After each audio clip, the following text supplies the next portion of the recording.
Okay. This is nice music. I like this music. Bring down Berlin.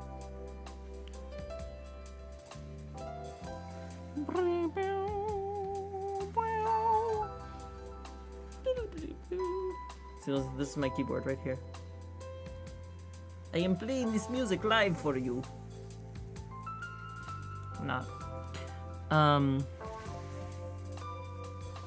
And according to, see, it's weird, right? Because according to this, no one's watching, but according to that, I say pointing at my computer screen, which you cannot see, it's down there. It's down there. According to that, there's one person watching. So I'm confused. Now there's two people watching, according to that.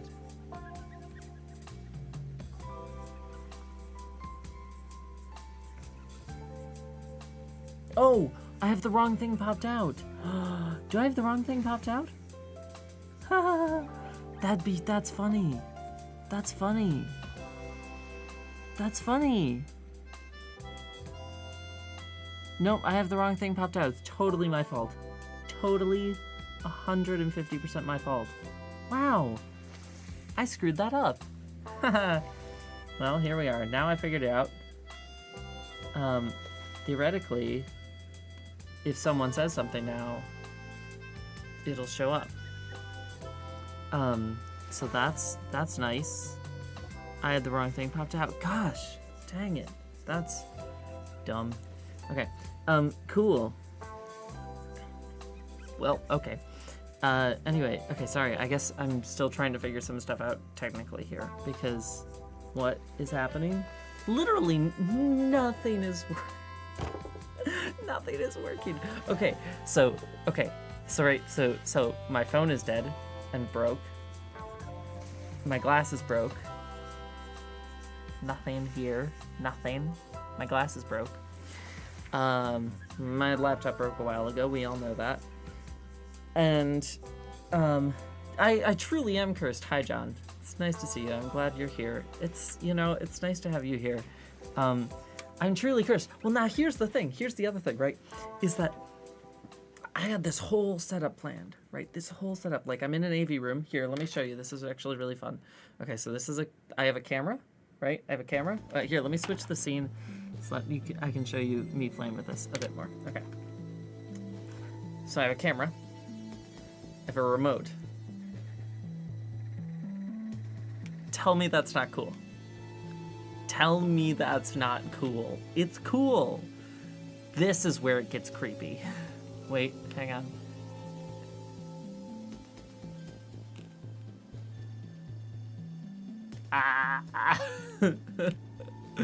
Right? Perfect. It's beautiful. It's a beautiful, beautiful thing. So the nice thing about this... Yeah, exactly. Don't lie to me, John. So here's the thing, right, is that this whole room, what it's primarily set up for, I'll be 100% honest, but you can probably tell because of the microphones, right, is podcasting. John, podcasting. Podcasting. If you were here today, this is where I would have brought you and we would have done something. It's okay. Next week. Or sooner. Well, don't know how work's going to work for you, but I'm just saying, right? Look at this, right? We have 3 microphones, 3 giant microphones. Really nice one. Down a bit.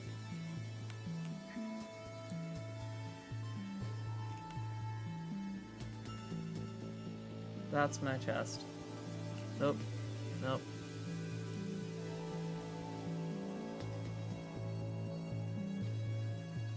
Okay.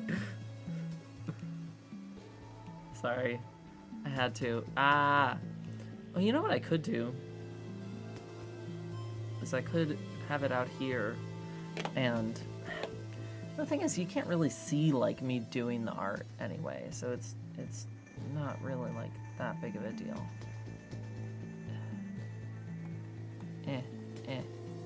Oh, right, that's right. Oh, wait, that's slow zoom. Is there a slow pan tilt? No, it's, like, pretty servo motory. Yeah. So, this is a great place. Let's do it. Let's make it happen. Right, but then I got here and I had this whole plan. Tell me how the audio balance is, by the way, please. Please tell me how the audio balance is. How's the audio balance?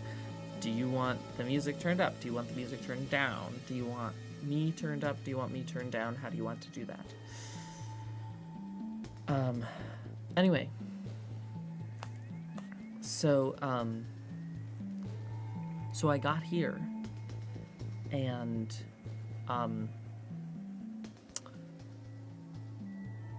I started setting everything up, and I was assuming that I would be able to set everything up either using pulling data from my tablet and putting it into the computer here, because there's a computer here for this setup, right?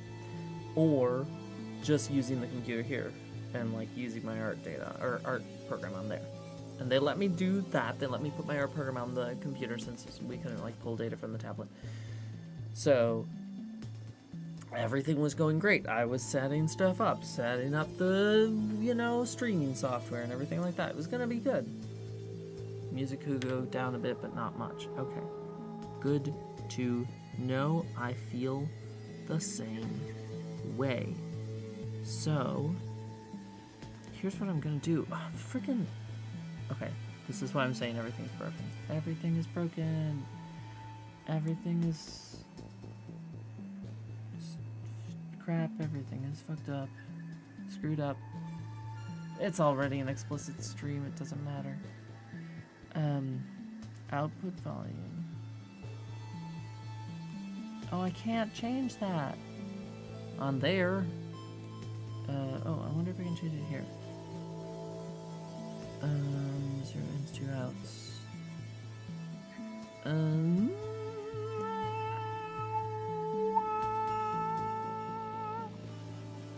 don't think I can change it there either. I can change it here.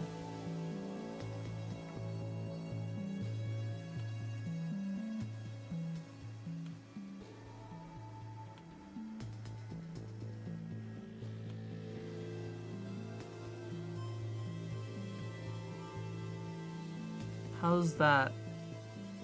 Let me know how that balances. I turned it down just a little bit. Hopefully that helps a bit. So I got here, and I was setting everything up and on their computer, and it was working great. And then I found out that the main hitting the table, the main tool that the broadcasting service uses to pull data from Krita, from the art application I'm using. The tool that it uses to do that doesn't work in OS X Mojave. Just, it broke because Apple. That's really it. Because Apple.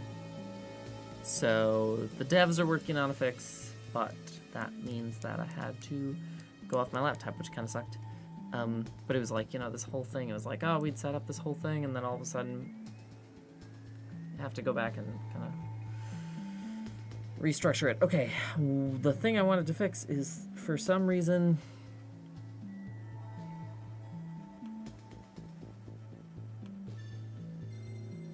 the dock is, oh, that's there. For some reason, the dock is on my tablet instead of on the laptop screen, and that's, excuse me, really annoying and confusing.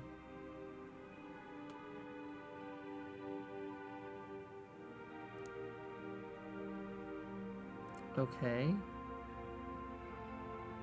Okay.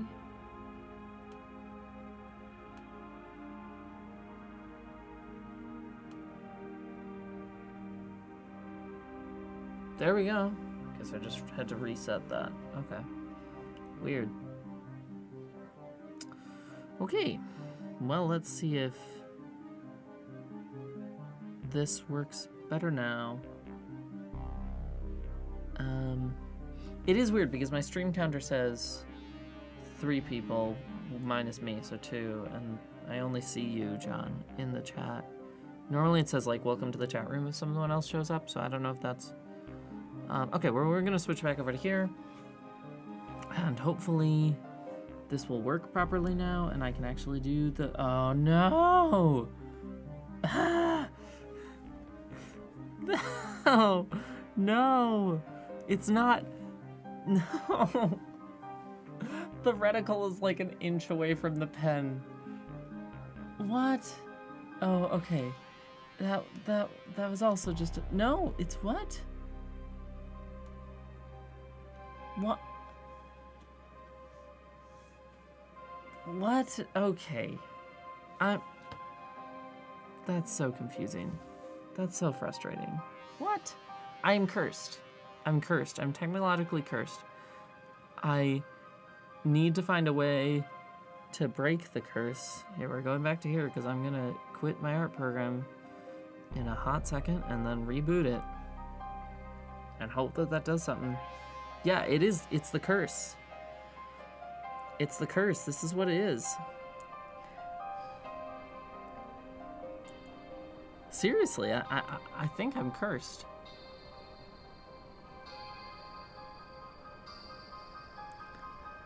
I'm not gonna lie, there's a part of me that wants to get into like witchy stuff so that I can break the curse.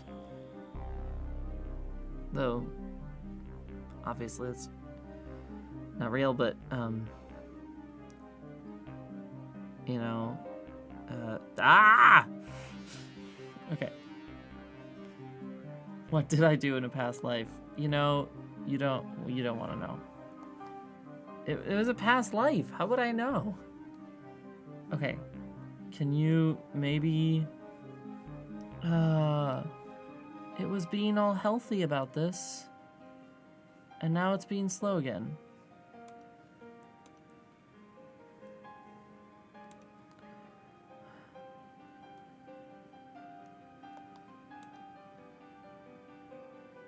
Okay, well, I got part of it working.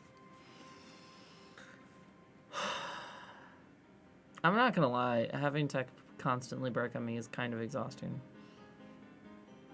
It's very exhausting. It's really dumb. It's really annoying. Alright, here we go. So I'm back over here with art. Back at it again with art. Here's the thing, right? Is that now when I try and do something... Oh, okay. It's like... Oh, okay.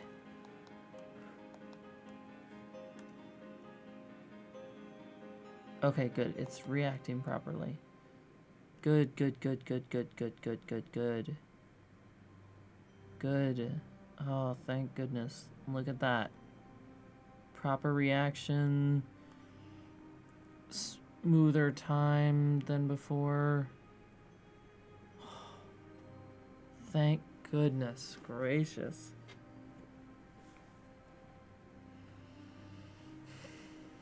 My heart, I can't deal with all this crazy technology flipping out on me. I can't do it. I can't do it. Hey, how'd the interview go today? I know you messaged me a bit. It sounded like it went really well. Based on what you said.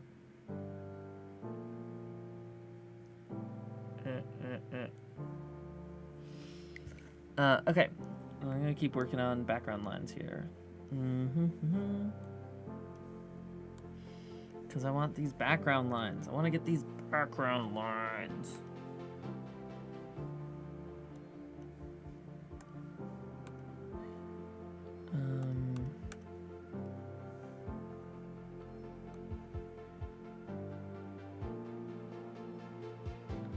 Good things happen, nothing confirmed yet, but everything is I'm glad everything's looking good. I really am. That's super exciting.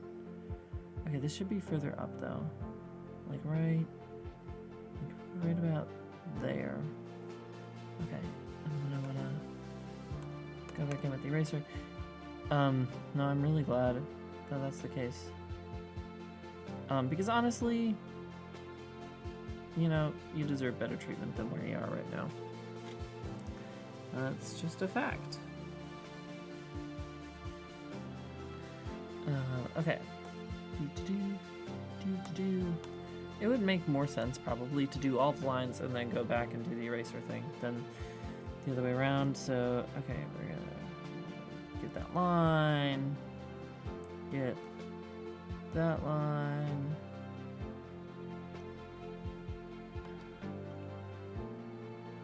That line.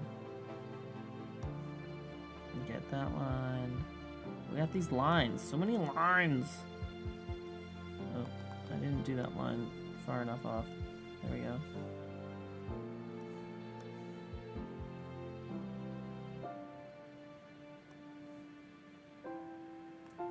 Now I have shift active. Yes. Wonderful.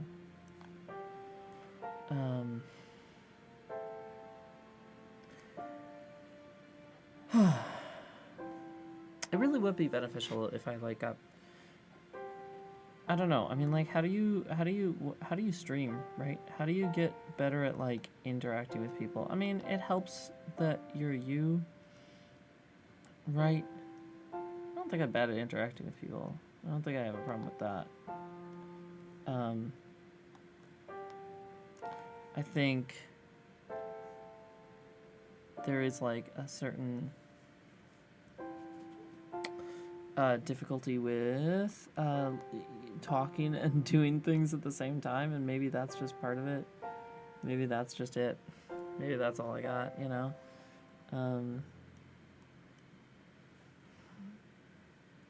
Okay. No, that's not right.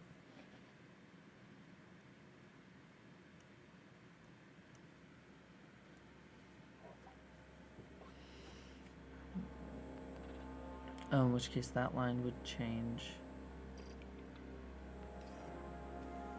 That's true. That's a fair point. Yeah, no, I think that's a fair point. There's a lot of awkwardness in talking without any response.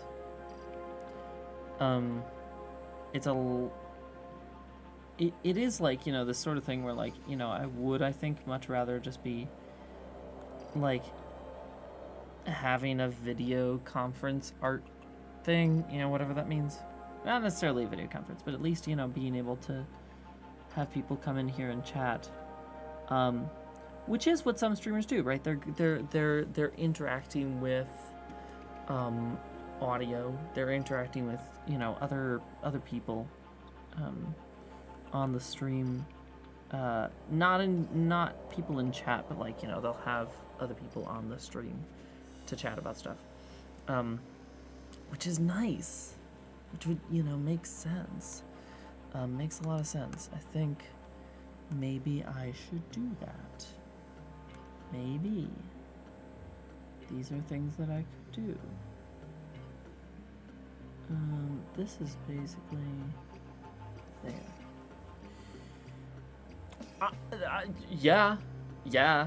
Yeah, please, let's do a game stream. I want to do a game stream. Yes, let's please do a game stream. That's right. I'm on the line tool. Line tool won't help me erase much. Okay. Cool. I would be 150% down for a game stream, and I think you know that. You know, the perspective is a little bit more than a little bit wonky. And I know what needs to happen. Oh, hello! Another person! Welcome, person. Hello. Lunero Asunder.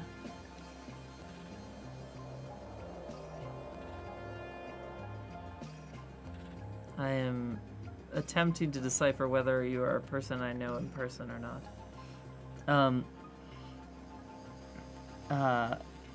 Thank you, though. I appreciate the compliment. Okay. I think yes, it is you. That's what I thought. It was like Lunero. It's Ray. It's Ray. Ray. Hello. Welcome to the stream. Welcome, Ray. It is nice to see you. I have to do the welcoming stare, the welcoming. I don't know what to call this, but you know. Hello. Welcome to the stream. Okay. Anyway, that's it. I'm done. Okay. Welcome, Ray. I'm glad you're here. John is the other person in the chat right now, by the way. Okay, so things I need to do with this. You know, right off the bat, like this perspective is a bit hitting chords. I'm hitting chords. Let's hope I don't break something, since that is my curse. That is my curse. My technology curse right now is to break everything. Everything will be broken.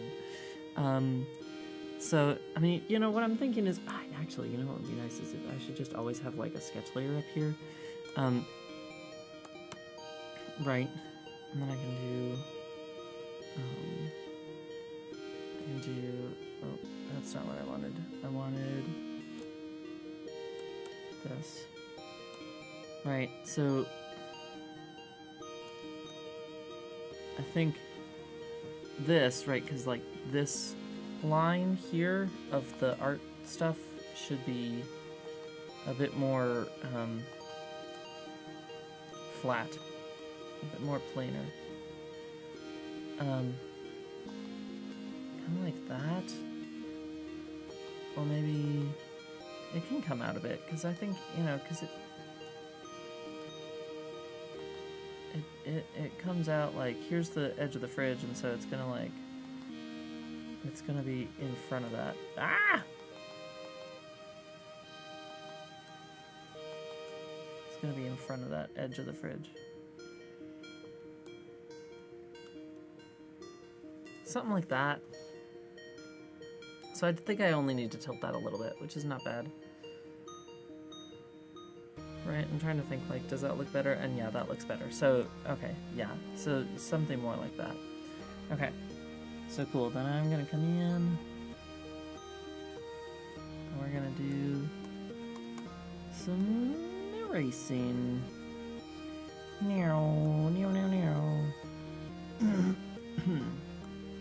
Of all those not vertical lines over there. Let's get some of those not vertical lines back now and make them more the way they should be.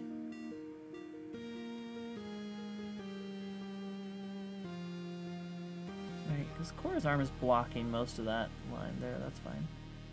Okay, and then I actually do need to just come through and erase these ones because because there's no way I'm gonna be able to get those perfectly lined up. That would just be absurd. Perfectly lined up. Bad jokes. Bad puns that don't matter. Okay. Oh, it is so nice having the shift key button mapped to my tablet. I cannot tell you how amazing that is, and I have no idea why I didn't do that earlier, you know? Like, I feel kind of dumb, honestly, for not doing it earlier. Ah, well, all is fine. All is well. Ray, how are you doing? I'm glad you are here. I wonder how you are. Come on. Oh.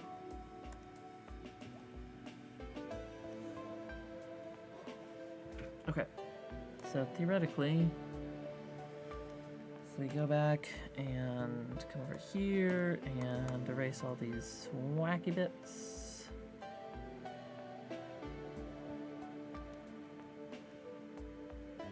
We should have something approaching what we'd like in terms of perspective. Now I'm trying to see if that looks better, and I think the answer is yes. I think the only confusion right now with this in terms of the way the eye moves through the piece is just that, like, up here, let me just erase these really quick. Right, up here. Wow, that was bad. It's doing that thing again. So up here we got, Korra's arm kind of acts almost for the viewer as that perspective line, and I think that the color difference between Korra's skin and the counter should be able to make up for that. Should be able to make that work anyway. I'm like slightly worried about it, but I'm not too worried about it. Yeah, I think that'll be okay. I do want to redo this bottom line here.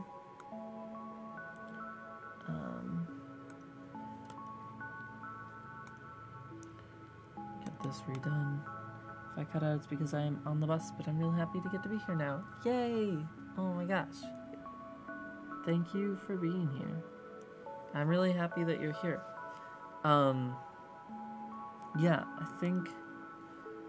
think that works. It's at least a lot less disruptive than before, but before it was like, the bottom architecture was just like, it felt like it was like MC Escher twisted from the top. That's not gonna work. That's not gonna happen. So this looks about right. That looks about right. Okay.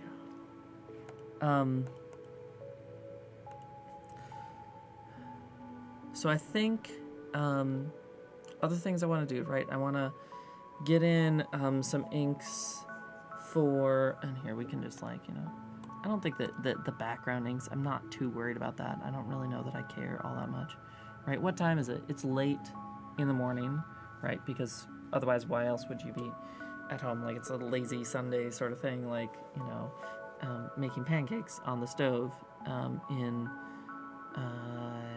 your house. So this is, by the way, this is totally modeled off my kitchen. Definitely. I definitely just took a reference picture from my kitchen and used that. I could have actually just used it directly and lifted it and just like traced it. That actually would have made more sense in some ways, but oh well.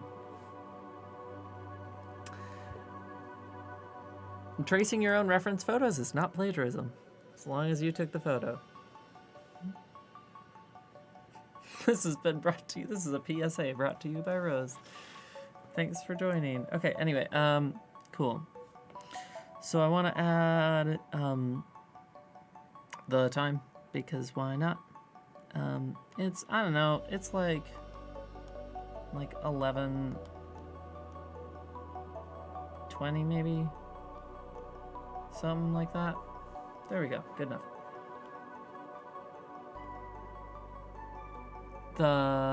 Oh, that it's from my kitchen? Yeah. Yeah. But now that I've said it, it's like, oh yeah, no, this is definitely, because you've been there, this is definitely the kitchen.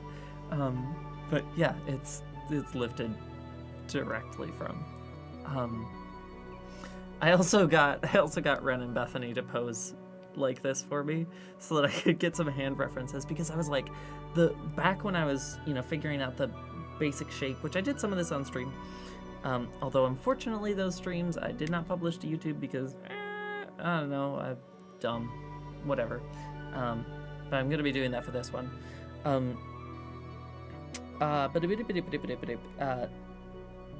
Oh yeah, so I was talking to people on the stream about it, and we were figuring out what the basic shape was going to be, and yeah, I took some reference photos for that. Yeah, dabbing for reference. So it was useful. Reference photos are good. But yeah, I took photos of Red and Bethany, looking kind of like this. But I did a couple things. I did like, arms over the shoulder and arms underneath, sort of hug from behind thing. Ended up with this one because it just like seemed more natural in a lot of ways and intimate. But yeah, it was an interesting process. Okay, so other things I want to add to this quick before we zoom in, and the only other thing I need to fix up in the inks is the hands. Okay, I'm gonna make a little note up here on my notes layer. I'm also gonna erase some of this. Okay, so we're gonna make a note, and this note is just gonna say hands. These are my reminders to myself, right? Hands, I need to do the hands, and I need to do the pan for the pancakes, right? Because we need a pan to make pancakes. That's usually how that works. Depends on who you're asking, I suppose. Could use something else. I don't know. They're called pancakes, so you have to make them in a pan, right? That's what I'm saying. And so hands and pancakes. In fact, we can just maybe go ahead and circle these things. Pan, hands, this hand. I'm trying to see if there are other areas that need extra love, and I'm not sure that there are. I think the rest of it, background-wise, I'm just gonna like do some block colors in and even just fade it a little bit because I don't want that to take the precedence. I really want the couple to like pop out. That's how that's how you communicate popping out. Communication 101. Okay, so hands in the pan, out of the frying pan, and into the fire.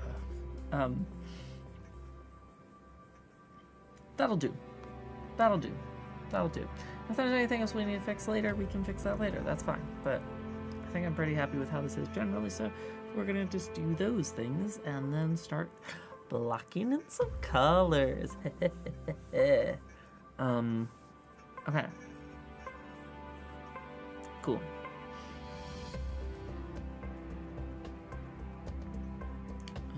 So let's do that. I like this song.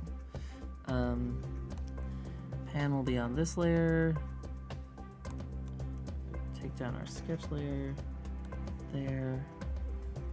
I had the pan sort of mapped out, but not really, so I'm not going to worry too much about that. I'm just going to draw it. Here we go. Hey, you know what's nice for this? Oval tool. Oval tool. Not Ovaltine. Oval tool. Two different things. Keep that in mind.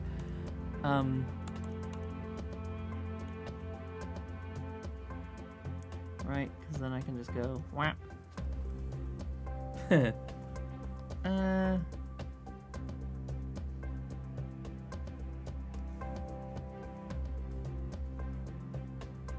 Yeah, more like that. And then, we'd start getting in there with this, with the drawing.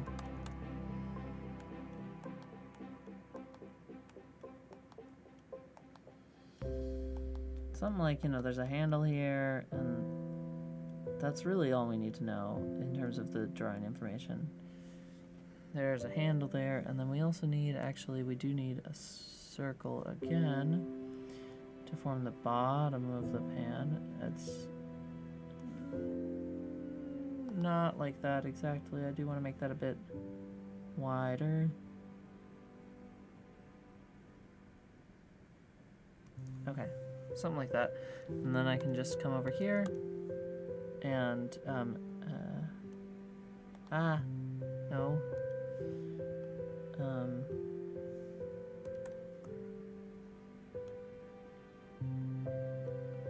This is how you do it, folks.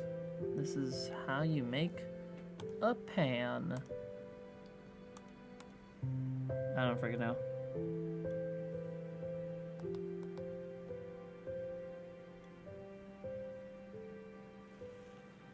Oh, maybe I do want it to be a bit smaller than that. That's fine.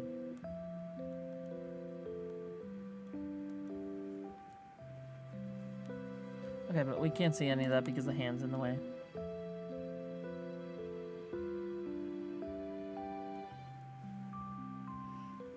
And here the spatula's in the way.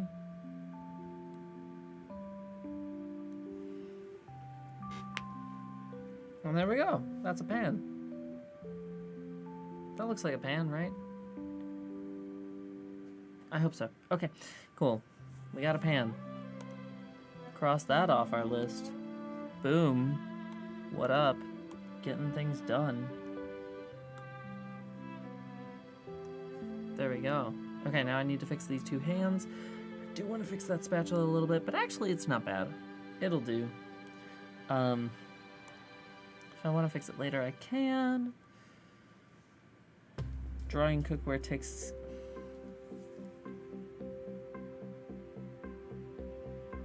That's it. That's the end of the stream, everyone. It's been nice knowing you. I'll see you later. Signing out, because I died of puns.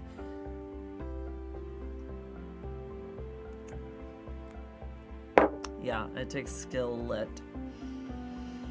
That was bad. That was a bad pun. It was a bad pun. For a second I thought there was like some extra music being added in there. Okay. Hands. Let's zoom in on those hands. Those are boobs. Hands. Zoom in on the hands. These hands are too small. These shoes rock. These shoes suck. These hands rock. These hands suck. These hands are too small. You know what is nice about drawing tools is that I can kind of fix that pretty easily. No, that's not what I want. Actually, let's... Oh yeah, that's fine. Okay, sweet. And then we're gonna resize it.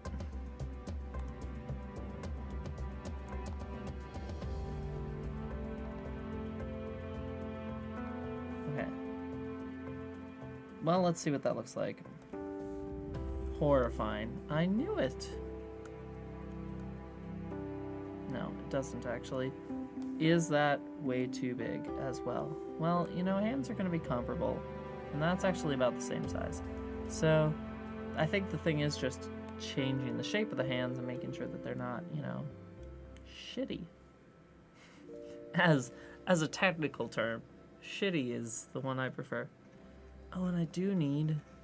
having a button for enter would also be nice, because those are the ones I use the most, right? Undo, shift, enter.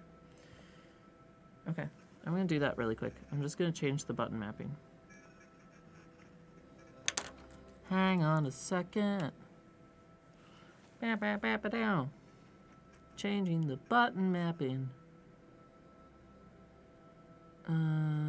Defined. Enter. There we go. Boom. Okay. Okay. Back to the drawing board. Haha. Okay. Theoretically, that worked. Okay. So,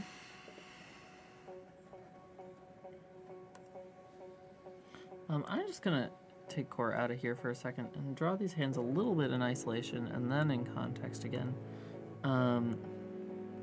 Because there's a couple things immediately... Oh, come on. Don't do this to me.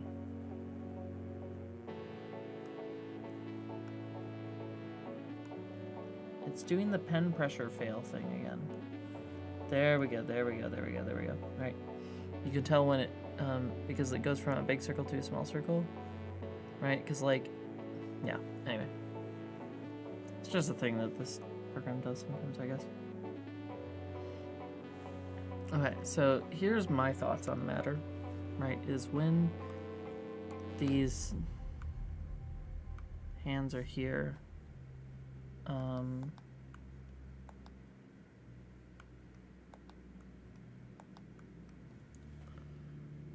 actually, the hand comes in more arguably around the thumb. So we're gonna make that happen. We're gonna make that happen. And also your thumb's kind of up when you do this. So it'd be kind of like that in a lot of ways. And then you get this. Right. Because now...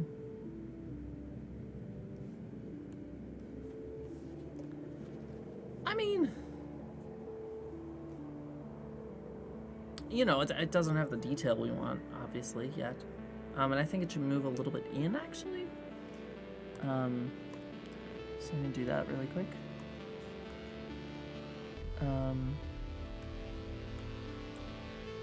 Yeah. I think it would be more like that. But that's about the right size. If a little bit small still? Hand size. Like, just sort of like, you know, mapping it out of myself here. Hands are big. Hands are always bigger than I, like, kind of initially think they are, I guess. Whatever that means.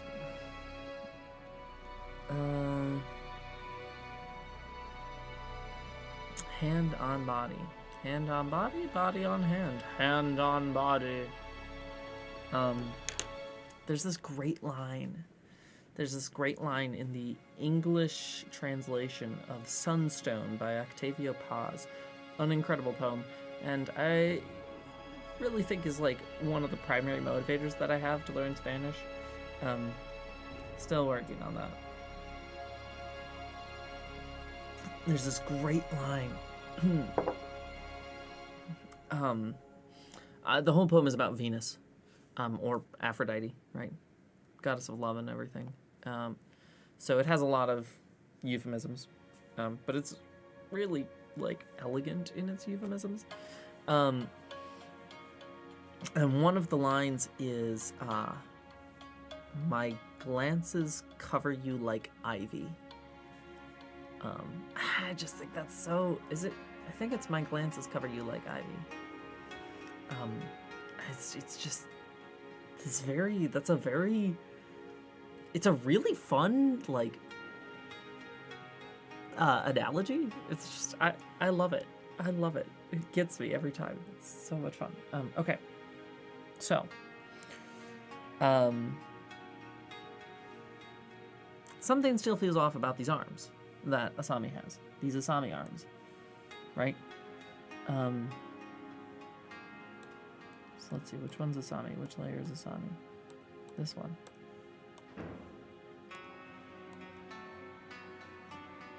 Well, I didn't really define them in the first place. That's probably part of the problem. If I had my phone right now, I would pull it up and use it as a reference guide, but... well... it's broken. I am cursed. Okay. So... well... let's see what I can do with this. Oh my gosh, why does it keep doing that? Stop. Okay.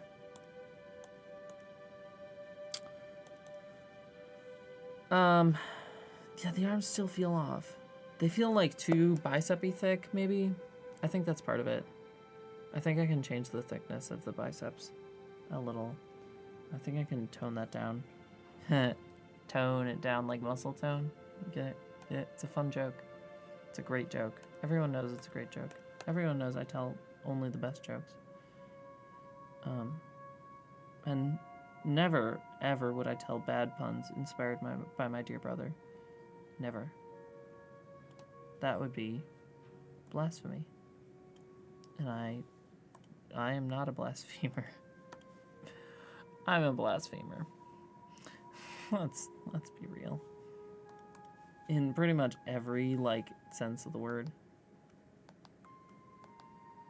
I'm only at 100%. I want to be at 200%. See, the unfortunate thing with the way I have this canvas set up is that oh,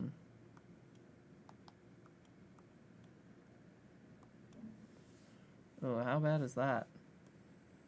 How bad is that? You know, that actually kind of works. You know, that actually kind of works. Wow, okay, I'm a little shocked that that actually kind of works. I still think what I want to do is I want to kind of move this all down a little bit. Not all that. I want to move the hands down, right? I want to change the angle, basically. So if I move this and kind of do that a bit, right? Then do that, and then kind of go in here and... Ah, dang it. Right. And I come in here and I take this and I go like that.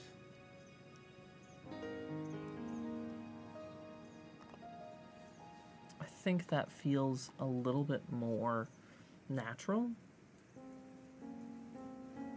Right, to have the arms, the elbow bend, like, and then the forearm kind of sits down a little bit more. Also nice because that means I don't have to draw the hand to wrist transition, which is so difficult every time. Every time. This, for some reason, is one of the most... I need to study hands more. Hands are tough. They are tough for most artists as well, so at least there's that, you know, consolation that, like, hey, you're not the only one who has trouble with it, because you're not. Because literally every artist out there that I've spoken with ever has trouble with hands. And, you know, some of them have found methods, and some of them enjoy practicing those hands, and, you know, that's fine, but they, at the very least, right, they had trouble with hands at some point for a relatively substantial period of time, I would argue, right? And so, it is comforting to me that, like, oh yeah, no, that lots of people have trouble with this because it's a difficult part of human anatomy for some reason. It just is. Difficult. Hands are difficult, is the takeaway from today's session. Okay, like, you know, let's zoom back out a bit.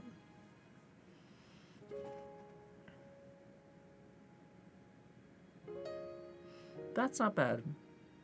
And I don't think the forearm feels too long. I hope it doesn't feel too long. Don't think so. It's hard to tell, you know, just,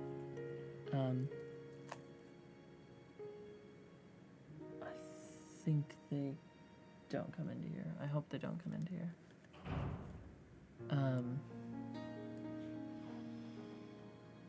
Okay, so let's see. How do we make these hands better? Well, that's a great question.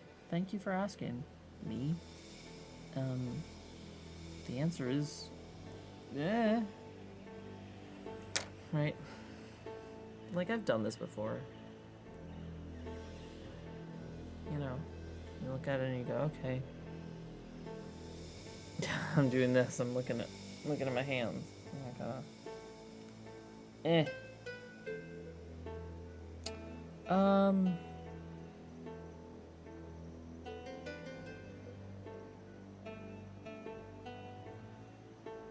Okay. Well, first thing I'm gonna note about from observing my hands, I have observed my hands. One could call me a hand expert.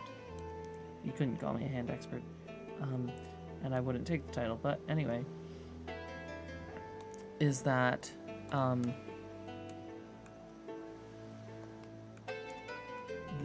there's kind of this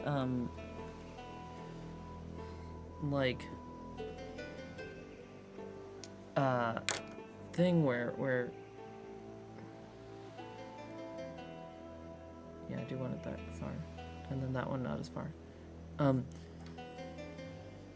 So there's this thing that we have where the basically what's happening is when you're interlacing fingers like this, right? They're connected closer to the base, which means that from the perspective of one hand, right? From the side perspective, viewing only one hand, you're gonna see this sort of thing where these fingers are still visible, right? These fingers are now, in fact, the most prominent. And so you're not really just drawing this with some stuff in between, right? Which is what I did initially, right? You're drawing, like, this is more actually the stuff between than this, right? These end up being more prominent. And so, you know, depending on, like, how the hand shape is exactly, you do get, what's interesting is you get the same sort of line of, like, fingers that you'd normally get when drawing a hand like this. Which is interesting. It's kind of, like, cool to, like, think of both hands as a piece of that puzzle, you know, separately almost. Two separate pieces of the same puzzle. Okay. So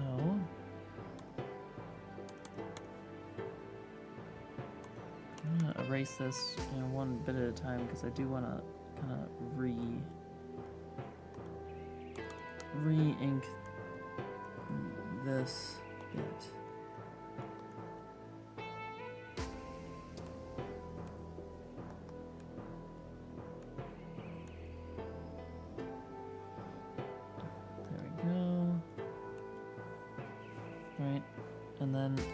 The other thing is that, right, because you're basically, what you're really drawing is you're drawing the other hand, the hand behind, you aren't going to get the knuckles on there as visible.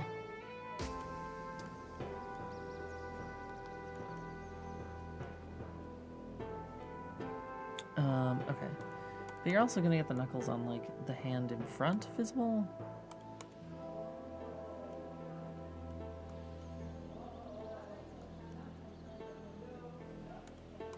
I hope that this isn't picking up too much sound from outside right now. But it's interesting because there are conversations happening out there. And, like, I can hear them.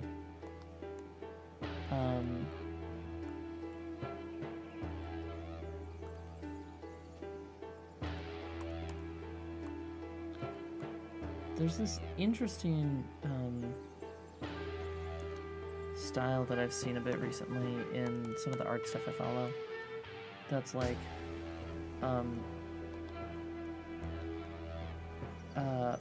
more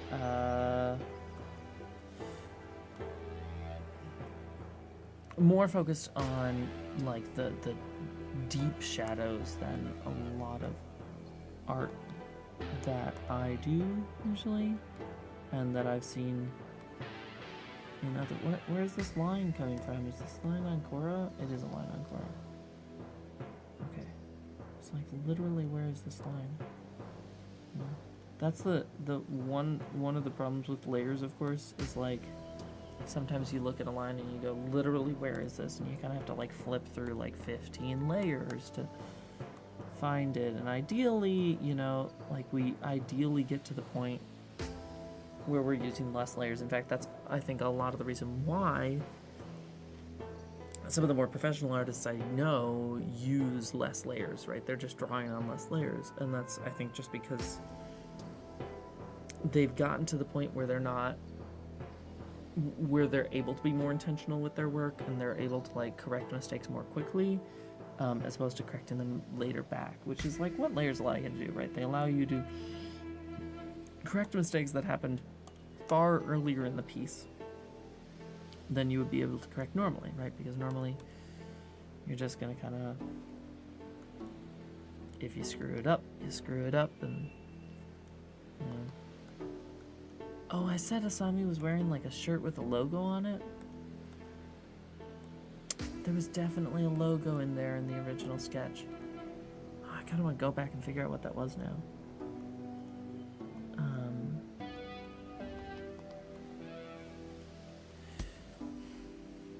Hmm.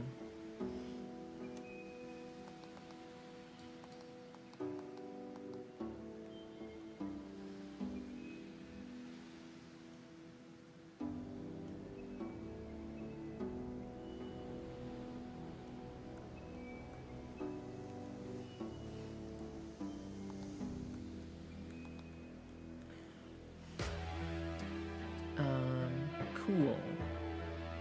This area is still a little bit messy, so I do want to come back in at some point and do that. But I think right now I'm going to focus on Korra's hand, holding the pan, and then maybe even just start blocking out colors anyway. Even though it's obvious that I don't think inks are 100% done. I think there is this issue, right, if I'm doing block colors, I'm doing block coloring, which I don't know if I want to do for this or not. I still haven't decided. But if I do block coloring with this, then like part of the problem is that I haven't, block coloring. The easiest way to do it is just to use the paint bucket. Dump that paint on there. But the issue with that is that it requires close lines, and I tend to draw lighter than darker, which is why I was talking about that whole darker drawing, really utilizing the shadows, really just filling them in and going for it and using that even in your line work, just filling in shadows right away. Because it helps establish a lighting source and direction, right? It helps you do the whole painting faster.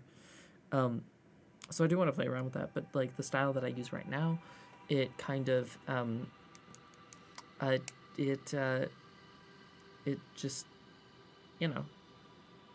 I do line work without really thinking about the lighting, and I do line work pretty lightly, which is fine if I want to go over stuff later, but it does make more work for me in a lot of ways. And there's a whole art to this art thing, as some might say. Okay. Korra's hand, hey? So this is one that's holding the pan right like this, kind of. So actually, that's not too bad. Nice thing is, there's a camera there, and there's a screen here showing my face. So I can look at the camera, and then the screen there shows the image projected. So I get to look at myself, I guess. Just wanna. It's me flipping my very long hair. It does let me use reference though, I guess. Right, because this is exactly what Korra's arm is doing. Right? Yeah, this is actually exactly what Korra's arm is doing. Something more like this. Well,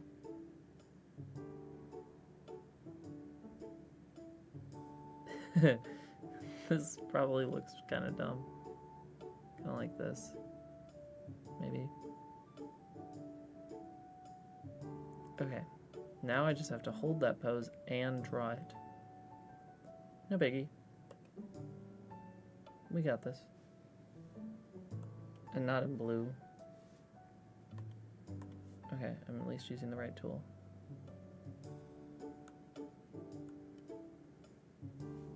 Undo.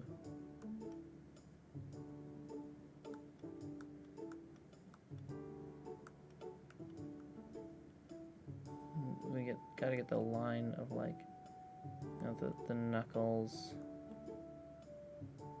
Actually, it's bigger over here, smaller over here.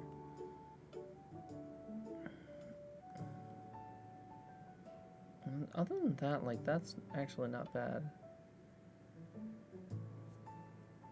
Okay, cool. Okay, I just need to put that in there so that I have information on my page about the basic shape and everything.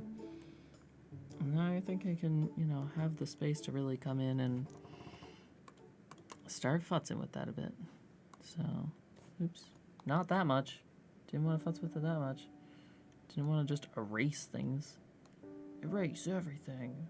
No. Oh my gosh, this is like freaking Claude Debussy. Oh, that's funny.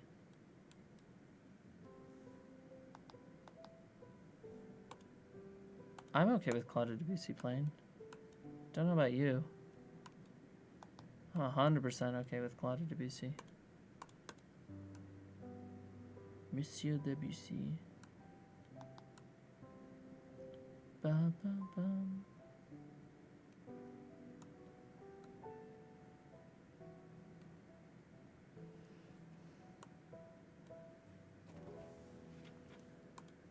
Wait, that isn't... I mean, that... There we go.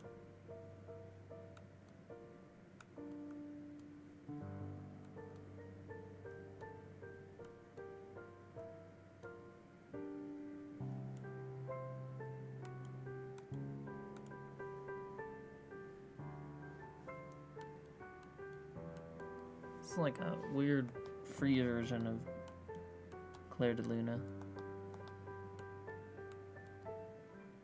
Wait, if you're holding your hand like that. Okay. Okay. Gonna be more like...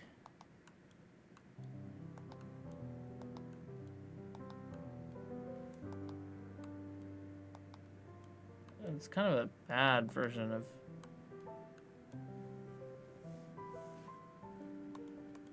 Who's playing this? This is Glowing Moon credits theme by Abstraction. It's like a bad rendition of Debussy. No offense, Abstraction. No, actually offense, Abstraction. That's... You should be ashamed. How dare you? How dare you, Abstraction? Ruining a song like that. I mean, it's not ruined. But there we go, okay.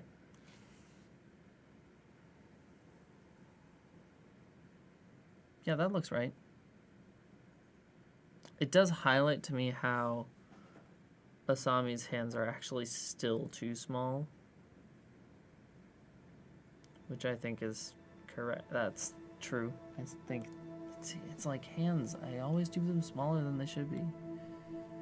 Right? Because if it's like, if this hand is that big from first knuckle to wrist, then like, yeah, this hand is too small. By a fair bit still. Okay, here we go. Gotta come in here and make this bigger again.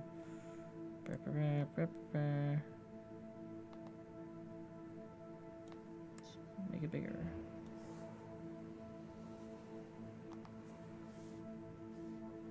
How's that feel? How does that work? How does that go?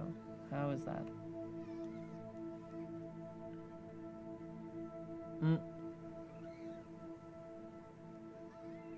Okay.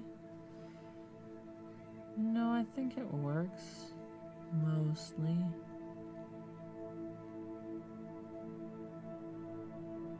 Well, now it feels a little big. Maybe I wanted to do that. Maybe if I...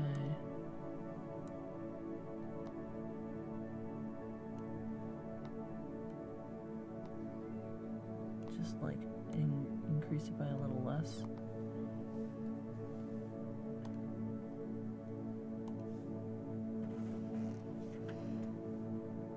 Okay, we'll keep it for now. We can always change it.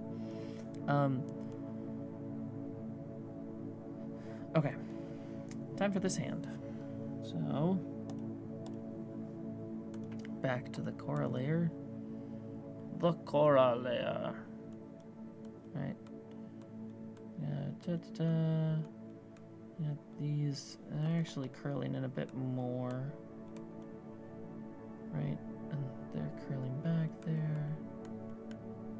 Which means I have that. Okay. Which means... Sorry, I guess I'm just talking to myself now.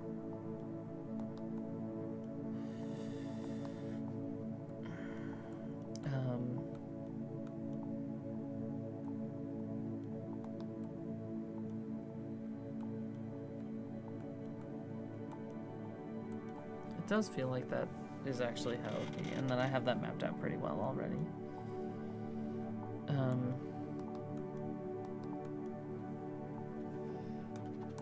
I think I have that mapped out pretty well already.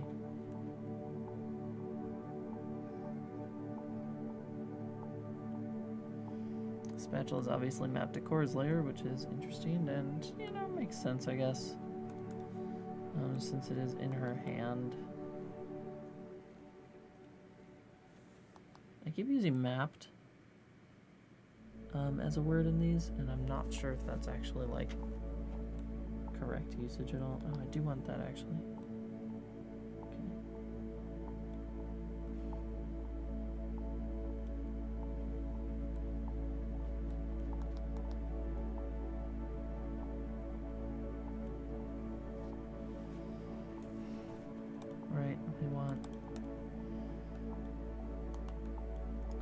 Thumb to just sort of peek behind this a bit, and otherwise pretty much invisible over there, and that means that.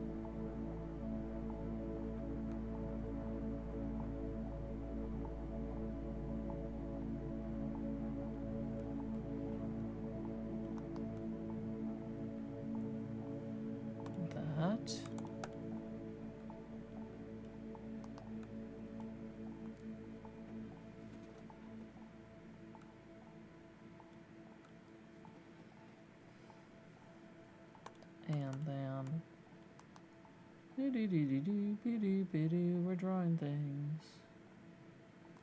There we go.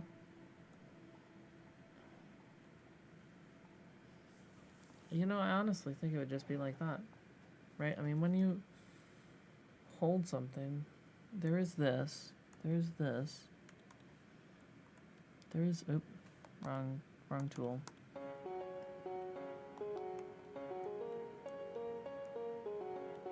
There are these creases there, so that's something to consider.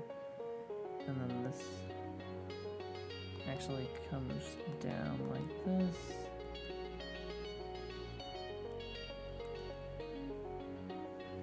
Okay. I'm holding a pencil right now, so I don't know why I'm not using that as reference. Well, partially because it's a different hold.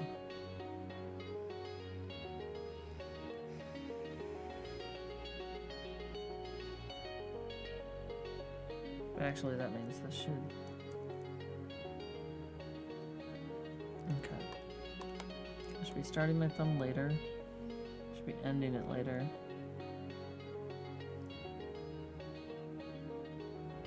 I should be having that right there.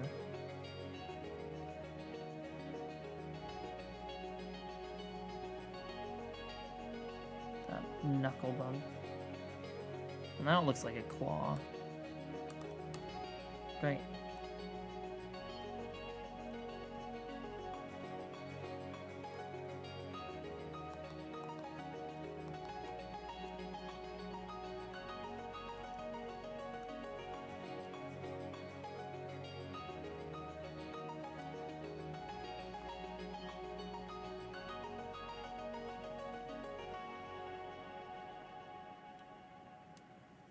Now it looks even more like it. It's just looking more like a claw by the second.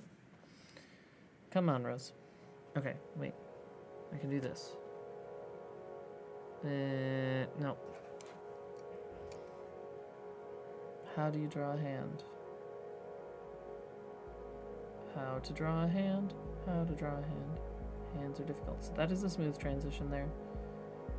And if I'm not going to give you that, then I can at least give you that.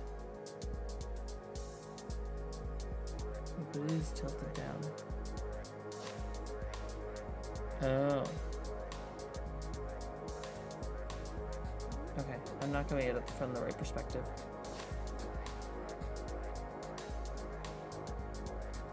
Okay. It should be more like this, honestly.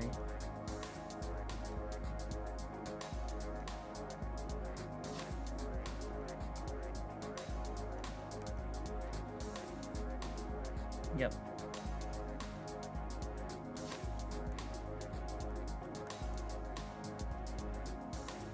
There we go. Yeah, it's funny how that already looks better.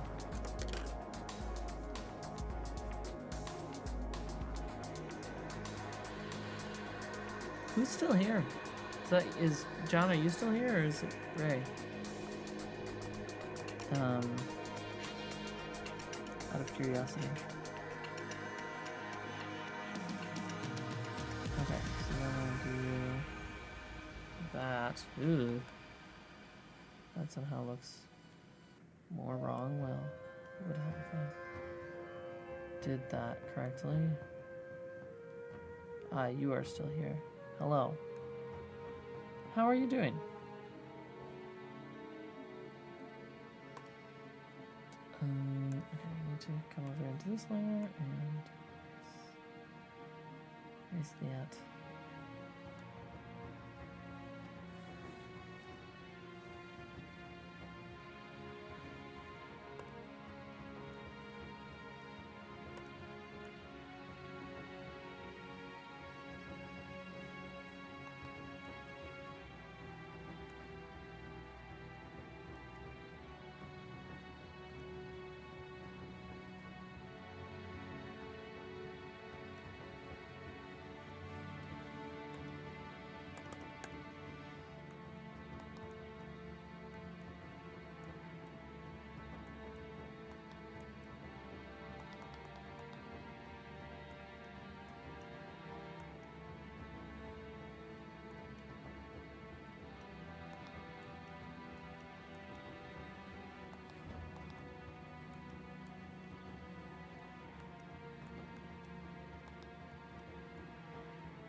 That looks much better.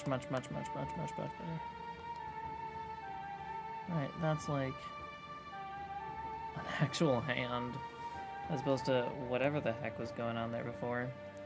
A claw. Korra is a real human being, with real hands, real arms, and real arms, real hands, real human being. Okay.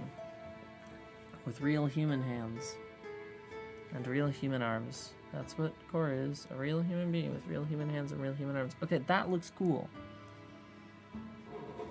I like those hands. Wow. I drew hands that I enjoy. Honestly, this is like a revolution. A revolution in hand technology.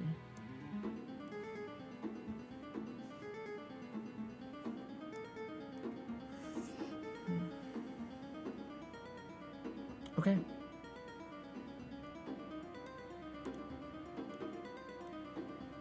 I mean, honestly, like, this looks vaguely ready for colors. Oh, I forgot to add at least one line back here in the background.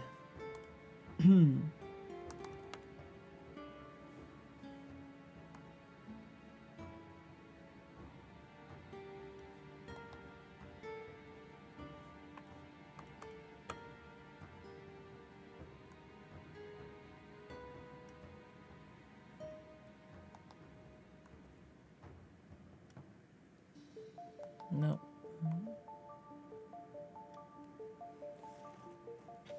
There we go. The stove has an edge. Gotta make sure of that. Okay. I mean, like, you know, that's not half bad.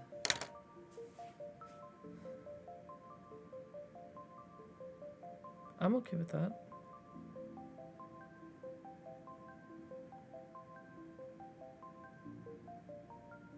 I'm okay with that. Okay.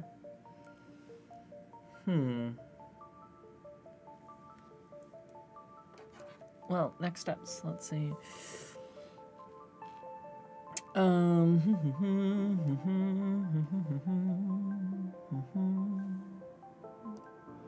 Let's see. I mean, I can get rid of all the. Although, do... Nope. Yep, that's awful. Wow, that was an awful face. Look at that awful Korra face. I'm glad I got rid of that. And this is the old Asami face. Oof. Can't believe those are the things I drew. Okay. You know what? So here's what I'm gonna do is I'm gonna just like get rid of some of these. These at least, like these layers over here that were just basically layers to help me figure out anatomy. And I don't need, well, actually it might be nice to have my Asami and Korra reference layers for color reference. But I think I kind of want to actually not. I think I want to get rid of these. I think I want to throw out the color references, right? Because I'm doing different clothing anyway. You know? And, you know, where else can I have fun and be inventive, right? Except there. I think the other thing I want to decide right now is where the light source is in here. Now, if I'm being true to my kitchen, which I have been so far, relatively, then the light source is actually like right above them, but that doesn't really track. Though it is like, it's actually like, like there's actually like a light source, like it's like right here. It's like a floating lamp kind of thing, although it's above that, so it wouldn't actually show. So the question is, where do I want the light source to be?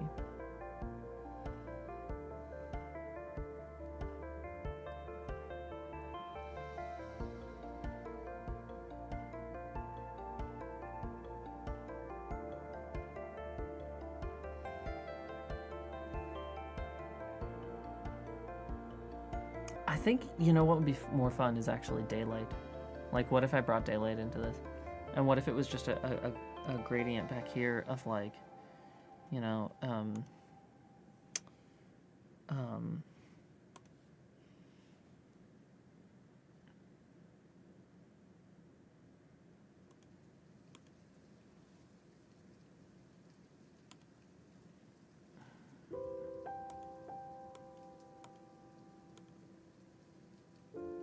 no, wait, what's happening? Oh, wait, why did it choose the color selector? Why did that come up over here? That's weird. Came up on, like, a completely different screen. Alright, so I want, like, a bright, pale, orangey daylight to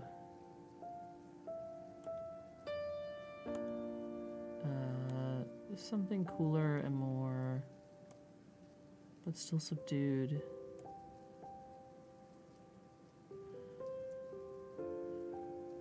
Desaturated warmer colors to, wait, no, we want saturated warmer colors to desaturated cooler colors. Okay, wait, cancel. Right, that's the way you do it. So I want saturated warmer colors to desaturated cooler colors.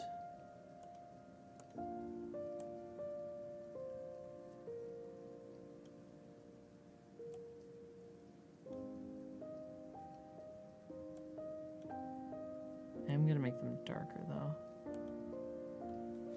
Yeah, there we go. Right. So now if I go,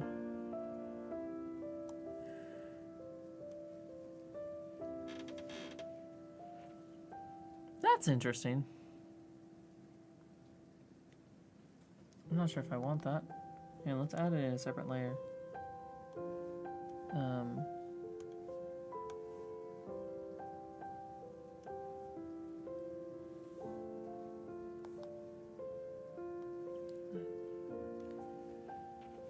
Something like that.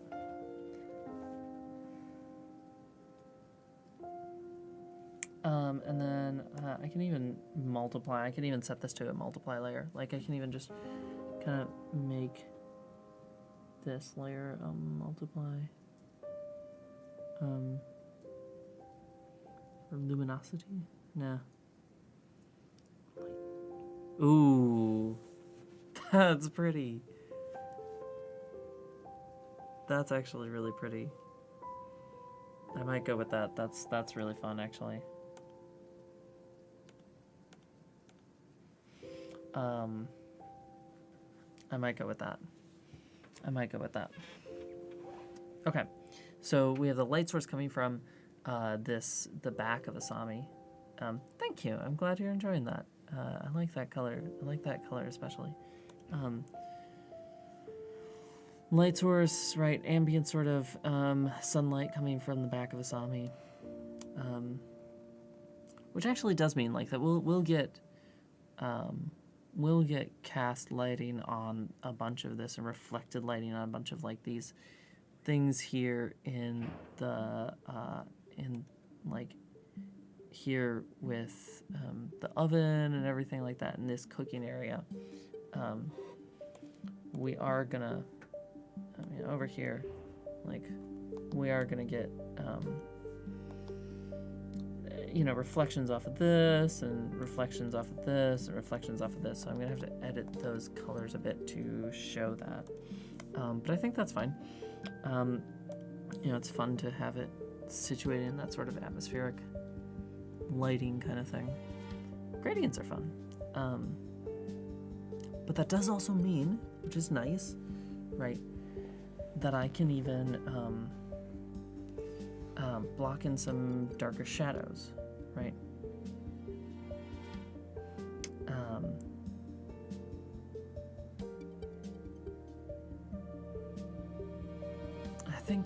I think for this purpose, what I'm actually going to do is I'm going to undo that gradient.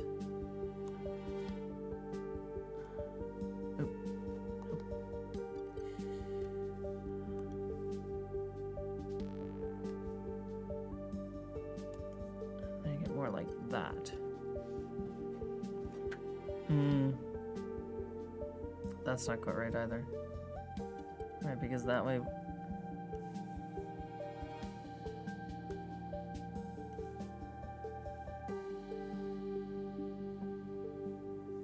something like this, that's the thing. Something like this feels like it's coming from behind them. Where something like... I want to get it feeling like it's kind of coming from in front of them, but to the side. But I feel like I don't want just like a straight gradient right across, you know?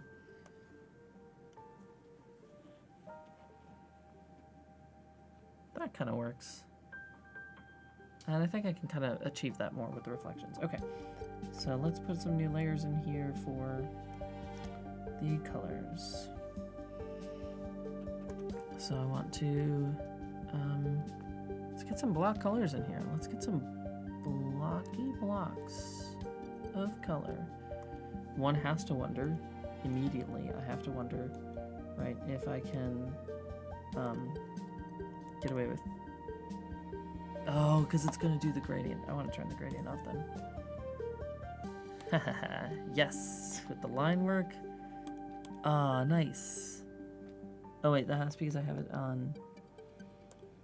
I have these options. Okay, I have the threshold is really tiny. That's good, I'm okay with the threshold being really tiny. Okay, so I want, you know, darker wood cabinet color.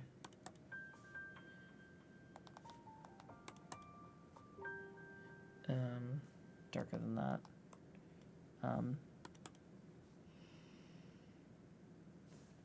And then we get sort of a multiply with the layer.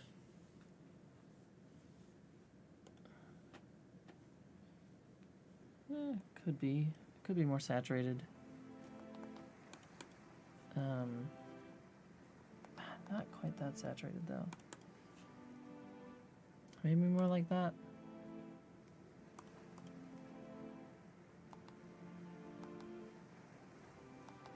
Okay. We'll try it that way.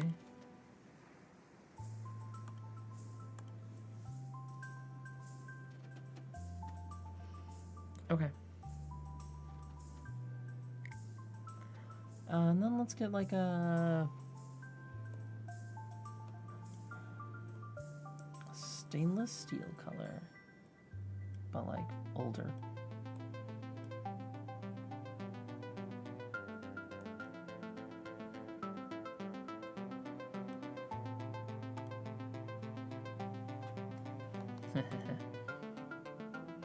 Oh boy. Okay, yeah, like this is what I was worried about. Is that since I don't have my lines completed and closed off, it just seeps into the rest of the picture. Okay. Well, I could work on closing my lines off. Or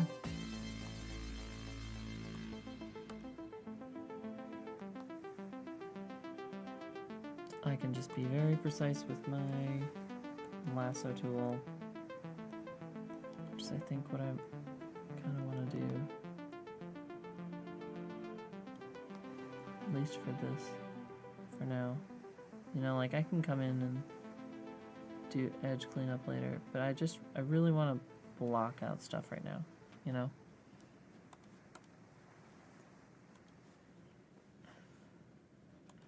Really want to just block things out.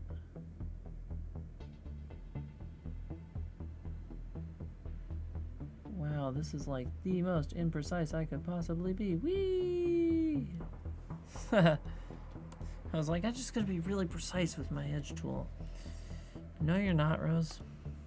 No, you're not. Don't kid yourself. Look at that. So precise. Look at how precise that is. I'm so precise.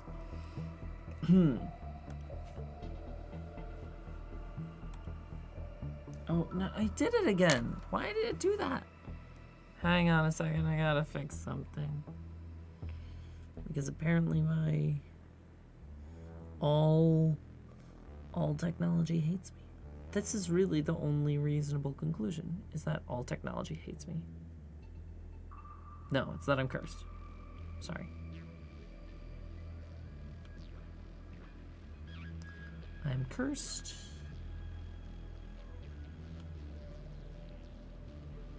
Okay. There we go. And that fixed it again. I don't know. It's not like it... Oh, it's just that the... What? It did it again. That's really annoying. Okay, we're just gonna make the dock hidden.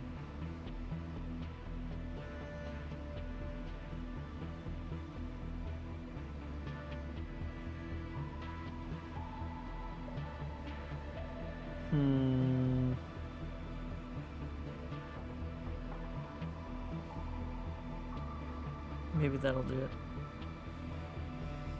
Okay. So.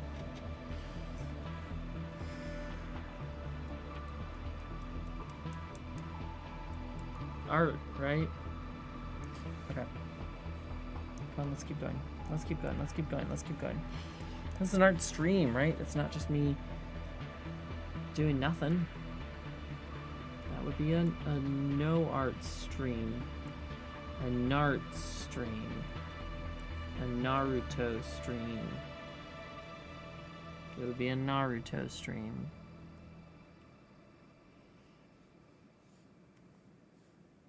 I like Naruto. Come on. No. I did not ask to do that. No!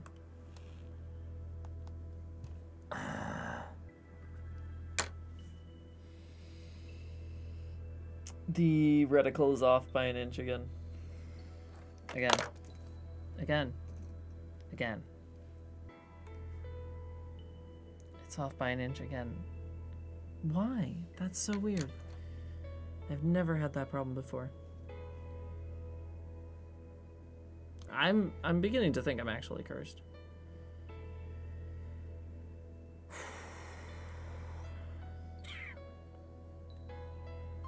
Okay. Well.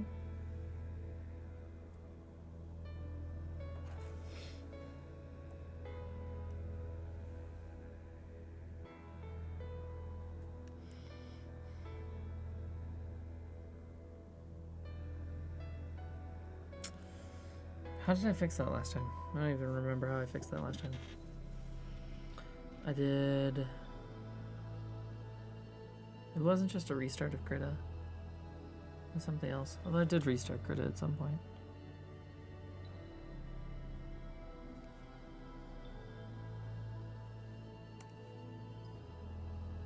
Still doing it.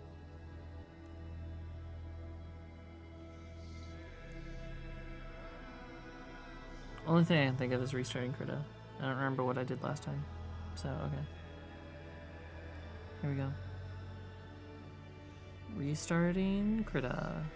It normally does not act up like this. I have no idea why it's doing this.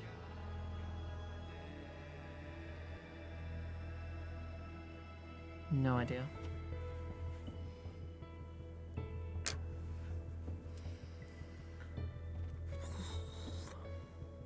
I think I'm gonna take a break in a hot second.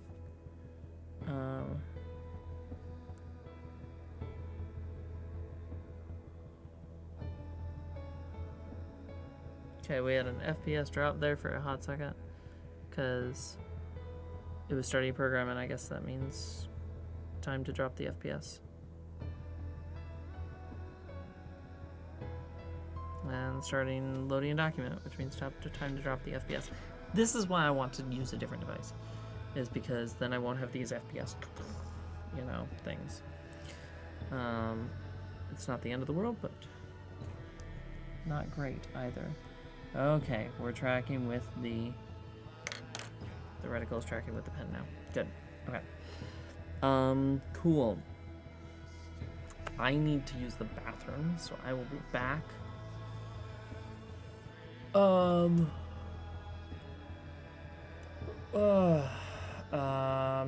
Yeah. And then we'll keep going. I'm gonna take a break. I'll be right back. Music will continue. I'm gonna set this up. You know what I haven't done is... Okay, the break screen right now is just like a black screen. So what I'm gonna do is I'm gonna fix that really quick. Hang on a second.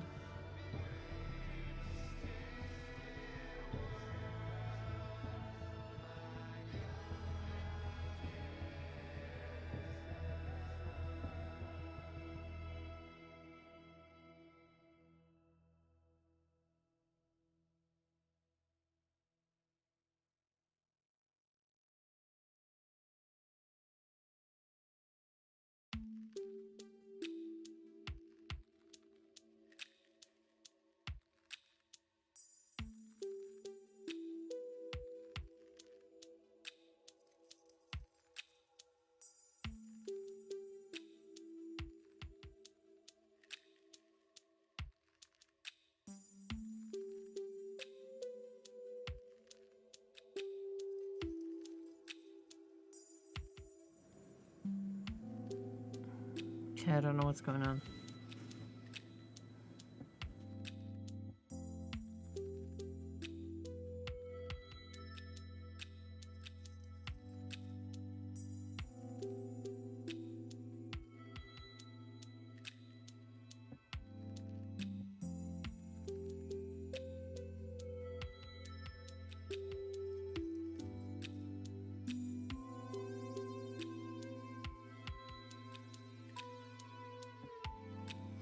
There we go. So what I'm going to do is I'm just going to make the break screen.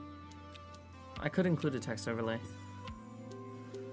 John, since you're the only one here, I don't really feel too bad doing this. I'm just going to make the break scene into a text overlay with that just says coming back, you know, take a break. And then with the work we've done so far, like, you know, the whole picture, just, you know, zoom out a little bit, show that, have that up, and I am going to turn off this layer of yuck, though. Because it doesn't look that good yet. Okay.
Okay, cool. I'm gonna actually take the break now. Thanks. I'll be back in a minute.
Hello, and I am back.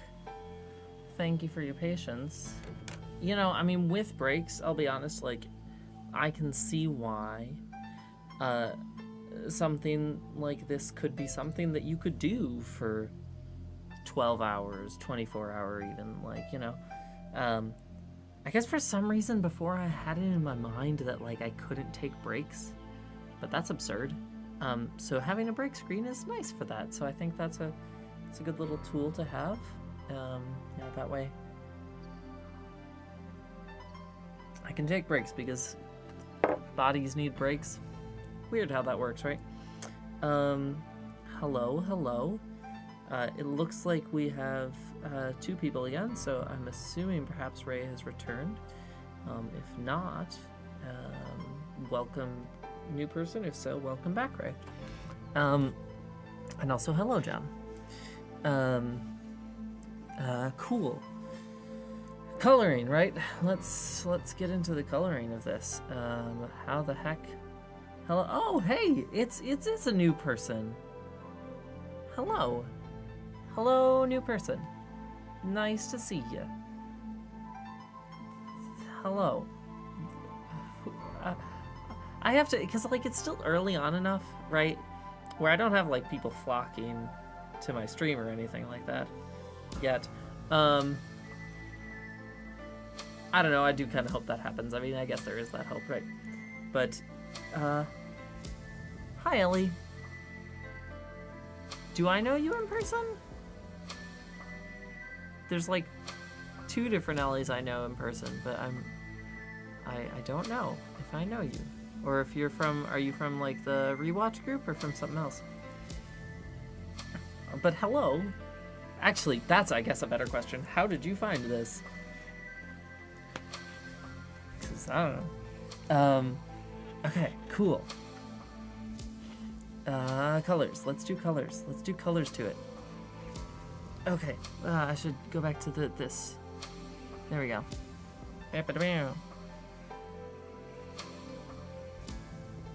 Nice. Oh, lovely. Oh, thank you, Ellie. I appreciate that. Cool. Wow. Okay. Nice. Well, nice to unofficially, kind of officially meet you, Ellie. Hello, I'm Rose. Wow. Okay. I'm glad that was actually, yeah. Cool. Well, hey, you know, I'm gonna do that little advertiser cheeky thing and be like, hey, if you want to get notified the next time I do this, please hit that follow button. It's somewhere up there, I think. I don't know how this works. But cool. We're doing colors to it. So this is the drawing I have so far. There's a gradient applied. Been working on this for over a couple different posts. You know, this wasn't just today. By any means, but now the question is how to colors it, and how to do colors to it, and what colors. And I'm discovering quite quickly that this brown is yucky. It's pretty awful, actually. And what is my fill settings? It's still 0. I maybe want 1. You know, I don't know. Not necessarily. Okay. So, what colors? Yeah, that's a great question. Ellie, sometimes what people do, and what I encourage people to do, I should say. Oh, dang, I'm doing 2 copies of this at once. That'll explain some of the lag. That does it. Okay, get rid of that one. Goodbye. Oh. Yes. Okay. It's saving. There we go. Okay, cool. So, Ellie, what many people do who are on here, not everyone, not that you're obligated at all, but, I think, you know, it's really fun to, like, practice art skills together. So if you have a sketchbook and you want to sketch some stuff, whether it's related or unrelated, feel free. That'd be cool. If you don't, or you don't want to, or you just want this as background noise for something else, that's awesome too. Not trying to tell you how to run your life, because that would be silly. Okay, so, beepity beep boop. How do I want to do this? How do we want to do this? Let's see. Okay, so I am taking this color, and I want it to be...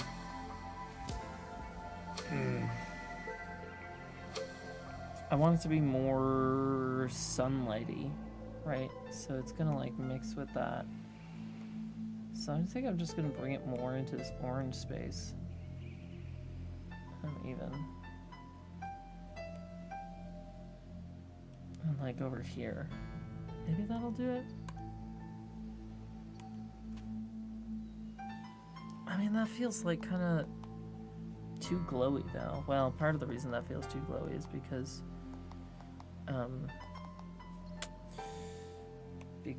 it is too glowy. It's because it's got that border effect from the previous one. And that's just like puke color, you know? So it's like, where do we find that happy medium of what color, you know, this is the color we want. And this is why people do color swatches beforehand, right? Because, heck, colors. How do you colors? You know, maybe that's a good idea. Maybe I should be doing that. Maybe I should be kind of going like, okay, what kind of color swatches do I want on this?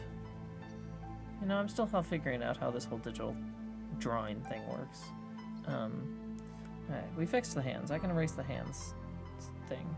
because I fixed the hands.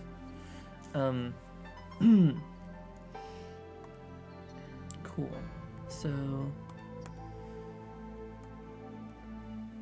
this music might be repetitive. Hopefully it will end soon.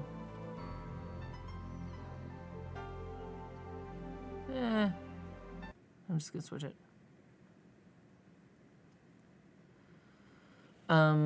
Okay. So, you know, like, yeah, this is the question. Like, what colors do I want with this?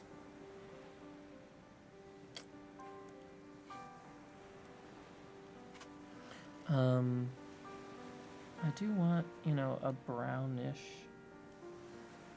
color. One would assume a brownish color for the cabinetry. Maybe more reddish though than I've been previously doing. I do want it a little bit desaturated. It's a question of how much. You know, I don't know.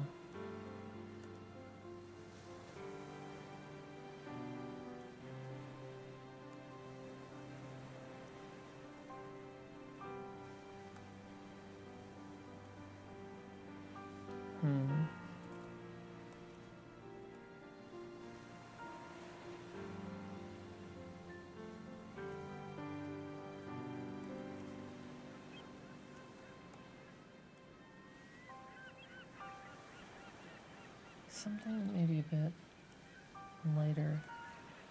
It's like, just like, okay, well, just pick colors. I don't know. I'm worrying about the cabinet. Who am I? I'm worrying about the freaking cabinet color. Why don't I worry instead about my character colors? That would make a lot more sense, right? That would be more logical. Okay. Also, I know a lot more about how to color Korra and Asami than I know about how to color cabinets. What that says about me, I don't know. So, usually when I go with Asami, I'm going a dark purple.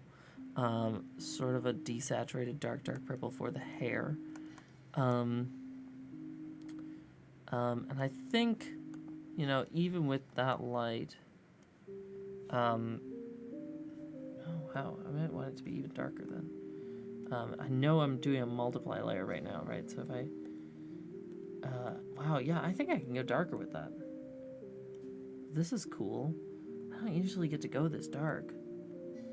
But like it's not doing much. That's the thing, right? It's not doing much. I do want actually a bit more purple, but a bit like darker.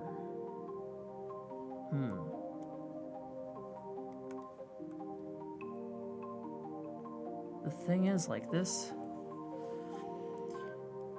layer, this gradient layer, it's not so much the gradient layer, it's the fact that, like, my opacity's at 100%. Right? And admittedly, right, if I take something like this and I go, no, it's still... Oh! The opacity of this layer is low. There we go. I was like, what's going on? This doesn't make any sense. That makes a lot more sense now. Great, okay. There we go. I don't actually want to go that dark. There we go. Cool. Okay.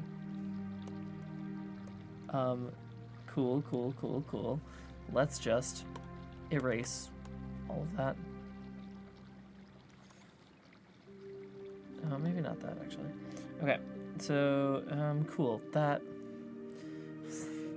I was kind of befuddled by that. It's like, why is it that my art program is only giving me these, like, really desaturated colors? Well, it's maybe because the saturation of this layer is pretty low.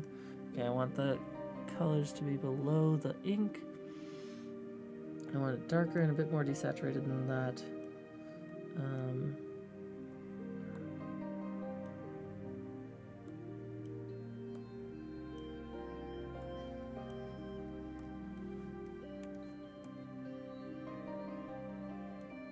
Yeah, somewhere in that range.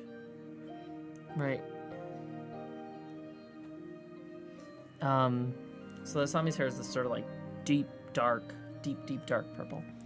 Maybe a little less.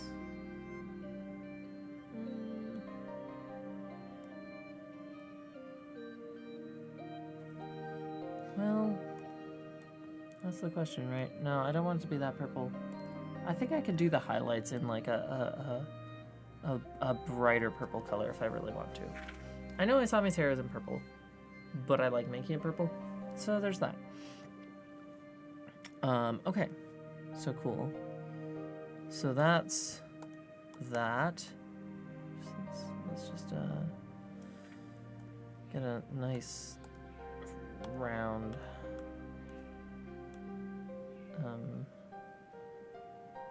swatch on there, right?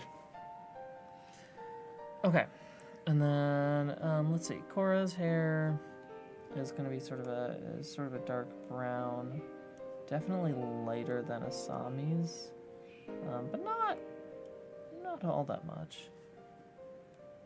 You know, sitting a bit more in the saturated realm.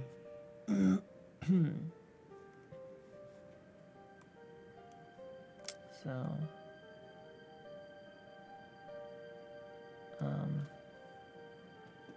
maybe even actually, yeah, a little bit darker than that.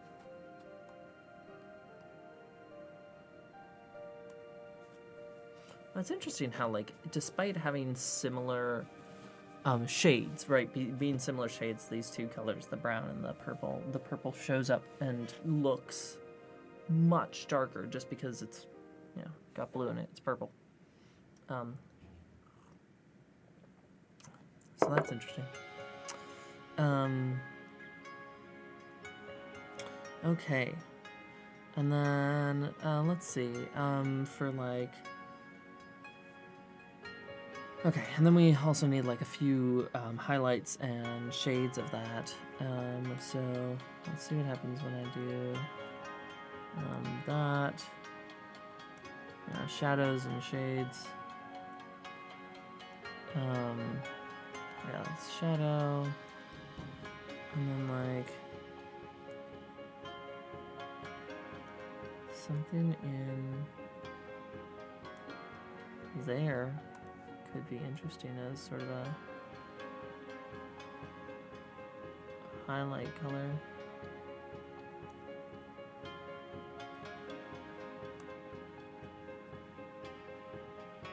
I also want to give it a bit more hue.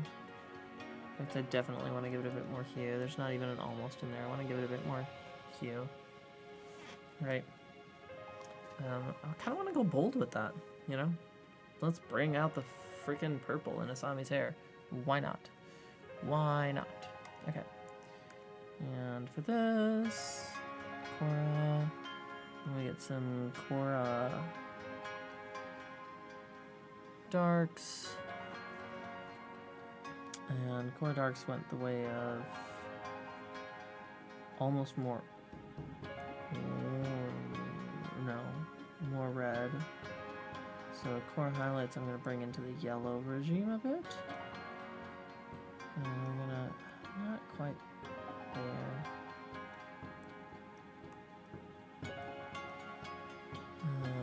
Something like this, maybe. More saturation.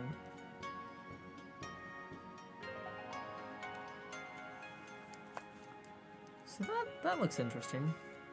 I can work with that, right?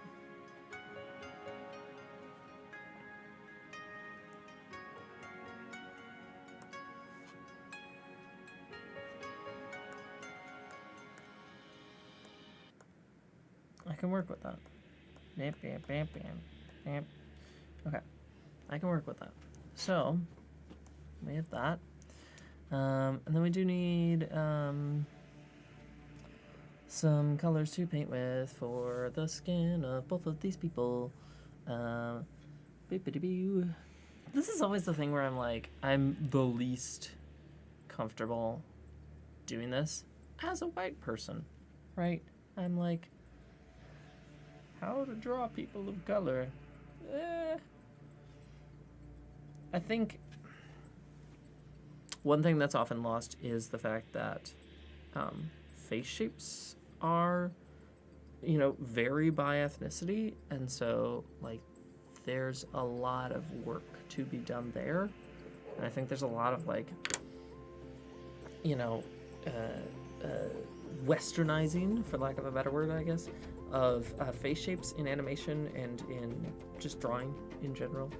A lot of people will, you know, make their face shapes more traditionally Western, traditionally European. Even if they get the skin color right. And they don't often get the skin color right, let's be honest. I'm not claiming to be an expert on doing that, mind you, because I'm not. But I guess I want to remain conscious of it. Right. I hope that's a good policy to take on. Okay, so Korra's skin is pretty dark. It does sit somewhere in the brown tone range.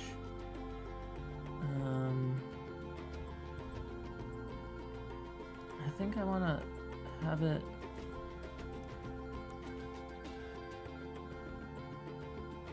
I'm trying to remember, you know, like it depends on the lighting, that's the thing, right? Of course, as always, right? Because it's going to depend on the lighting. And this lighting, I think we're just going to have a little bit more, a little bit desaturation, honestly, is what I feel like would come about as part of this. So maybe... Oh, is this? This is Zelda's Lullaby. Right? This song is Zelda's Lullaby, but reskinned. So maybe that... we definitely need something... a bit more lighter and... Ooh, not that much. No. It's like highlights and like, you know, stuff. But not so much that you whitewash them. Please, thanks. Rose, thanks. Good, there we go. Maybe, although a bit less saturated than that, I think. Right, something like that. And then I want to take this.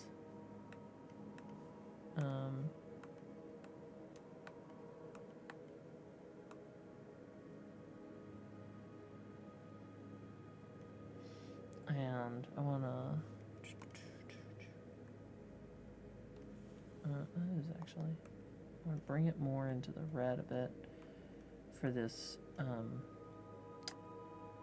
for my shadows. Yeah. Right.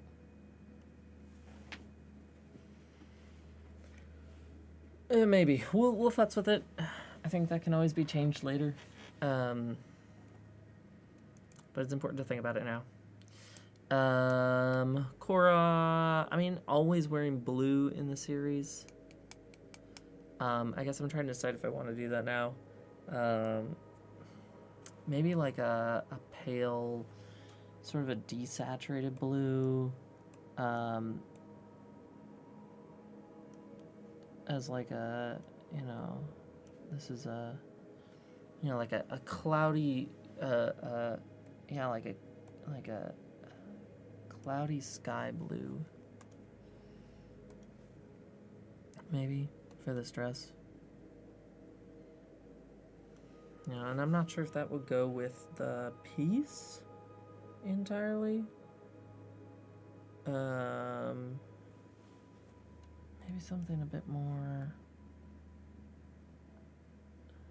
saturated, right? Because or what if I bring it more into the warm colors? I think that's more what I want. I think bringing it warmer. Yeah, I think bringing it warmer. Because we want it to be... Because it's, I mean, it's in this warm light environment anyway. I am going to keep the shadows of it cool, though.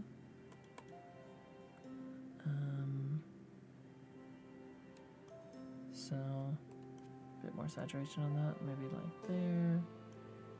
Oh, maybe not. saturated warms, desaturated. Yes. I want saturated warms, desaturated cools. Okay. So I want desat on this. Right. And then I want more of a saturated warm tone for my... Oops. That's not going to be a highlight like that.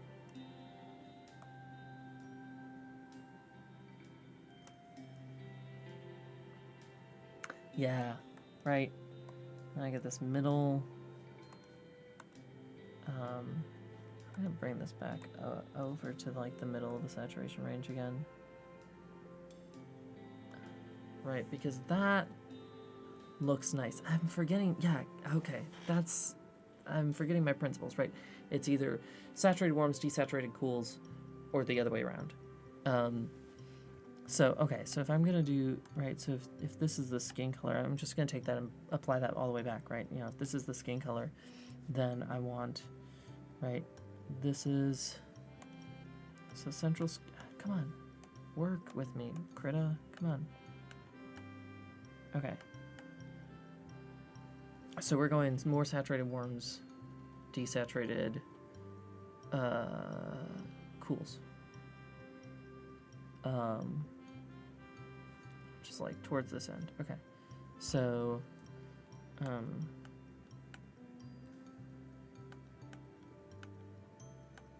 that's technically cooler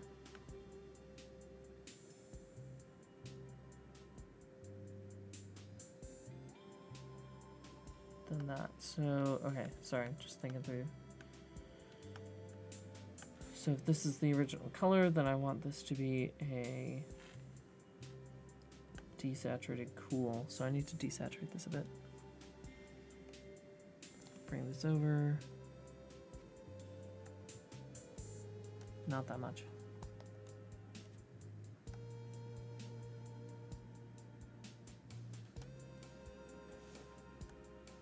And then I need to take this warmer and saturate it.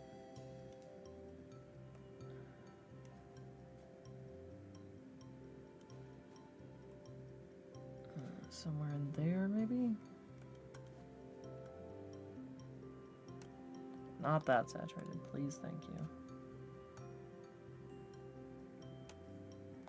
Okay. Find our original color, please. Okay. Just saturate. Just bring it to like 80% saturation. So there we go. That's how you get the tricolor palette. That's how you get the and it shows up in a lot of things, and I keep forgetting about it. And so I'm glad I remembered. Alright, and then this. Okay, if that's the central hair color, then I want a desaturated cool. Wait, where am I on the...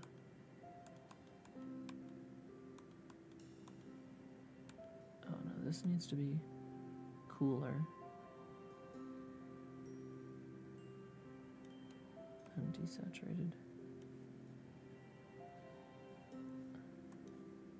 See what that looks like. I don't know, it's so freaking dark. Doesn't matter, right? Well, it does, you know. It does matter. Okay.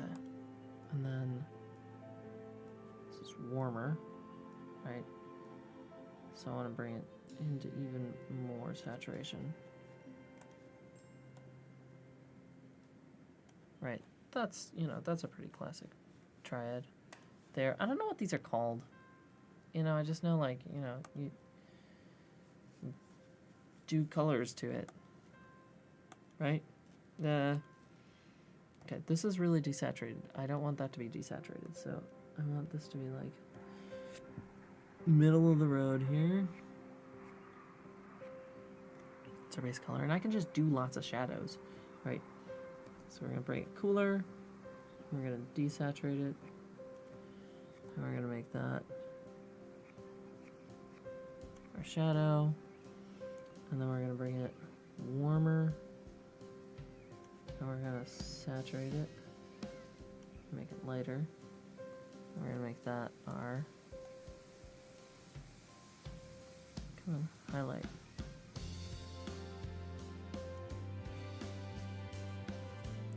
Alright, it's almost a reddish.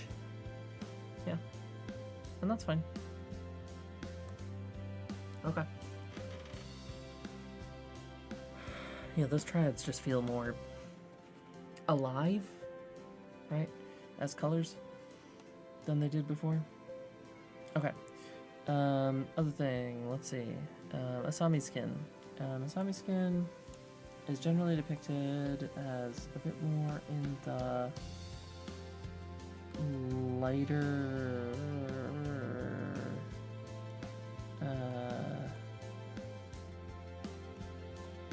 region.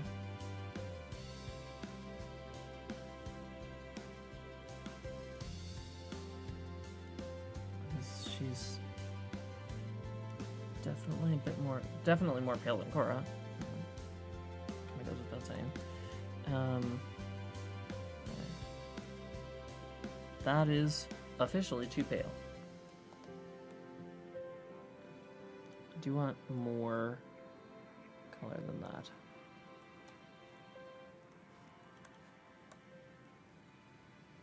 That is officially not pale enough. We find a compromise in between. Yeah, we work our way towards it.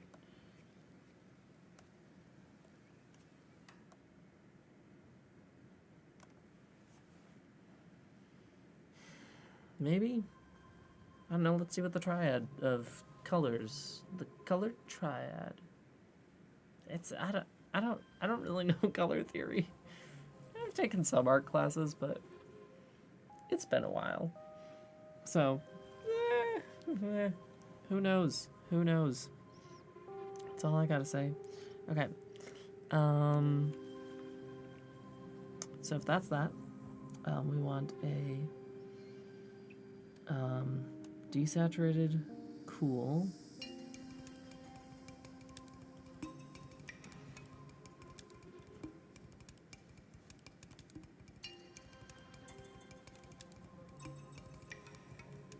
Maybe take it a little bit darker so that serves more effectively as a shadow.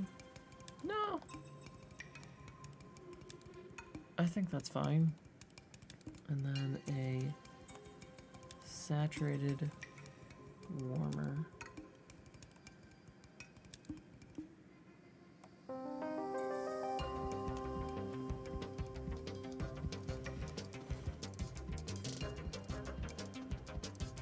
That's...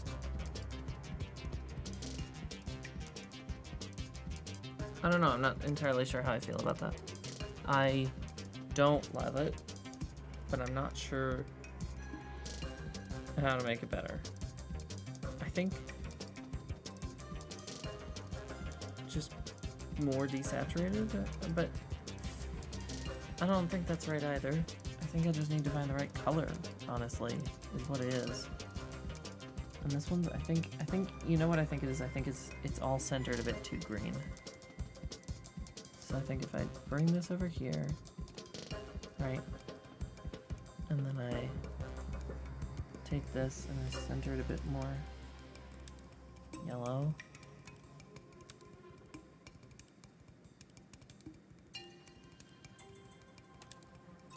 Right. Hopefully this will fix what I'm perceiving. I don't know. I don't know if it will. No, not really. I think... Yeah, thank you. Right, context. Color depends on context.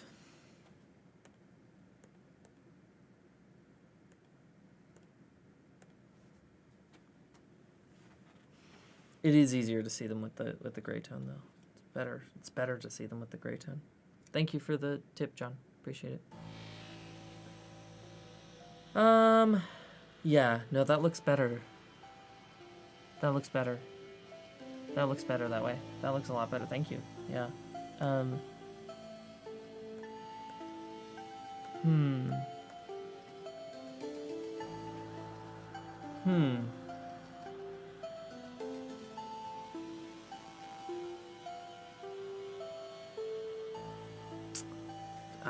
I don't know. What do you think?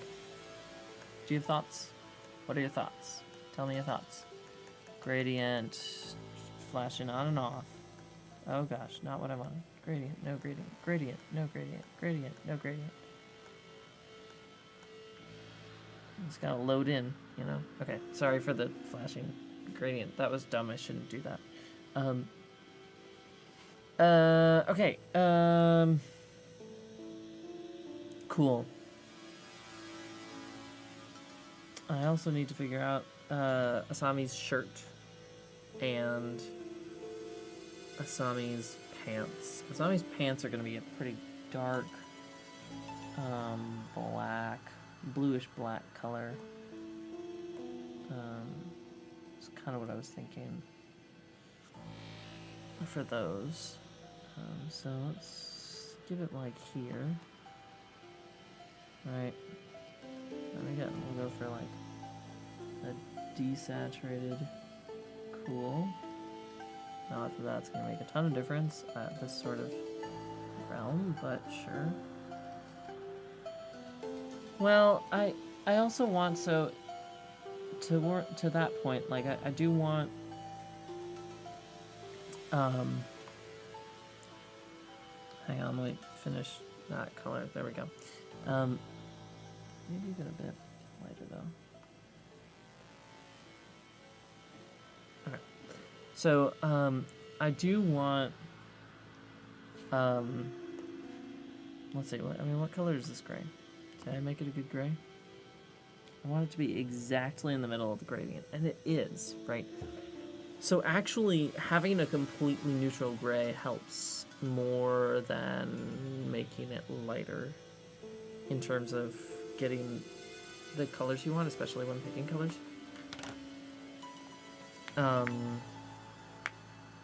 So I hear that. I guess I'm not sure that I want to do that.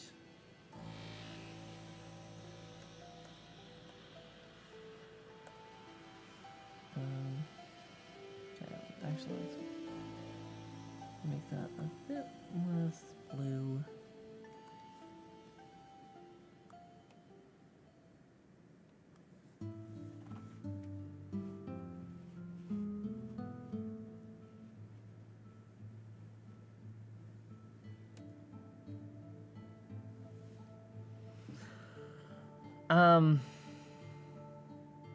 I guess I'm not trying to, I guess I'm trying not to say no, but also I don't think I want to do that.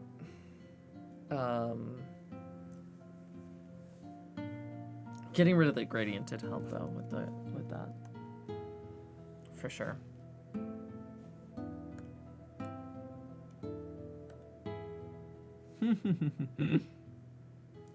That's interesting.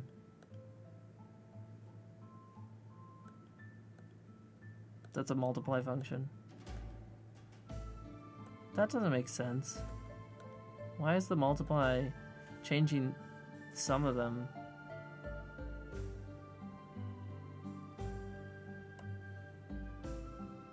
Okay. No, I'll try that. I'll try that. No, I didn't want to do that.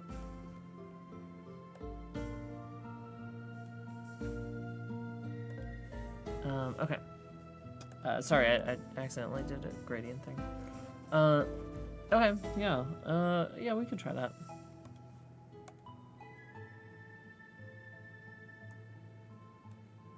I mean, I think that's just a fact, you know, idea of bringing it just even redder, you know? Like...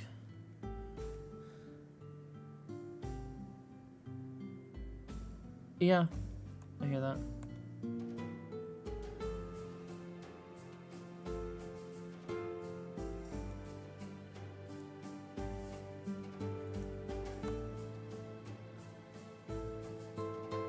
Korra could do with a bit less red, and bring Asami a little more pink. Okay, I'll do a bit. Try it, because it was too much before. The thing is, if I'm gonna shift one, you know, like I have to shift all three.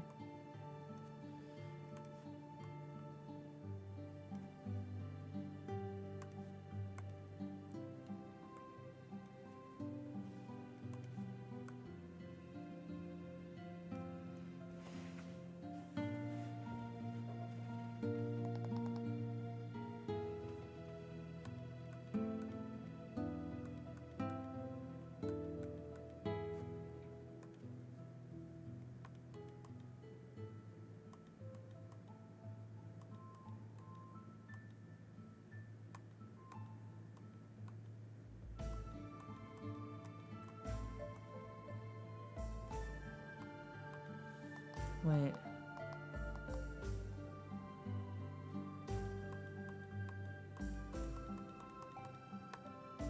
Edit, redo. Okay, I can't redo anymore, which means that the last three.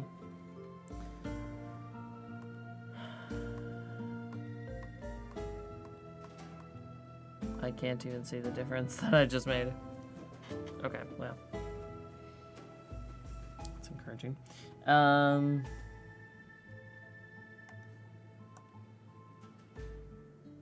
I feel like that's the right skin tone though.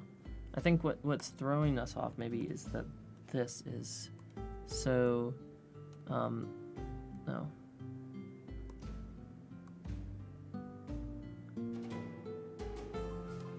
So dramatically more to the cool that it was like making it feel green. Doing that actually just now helped for me.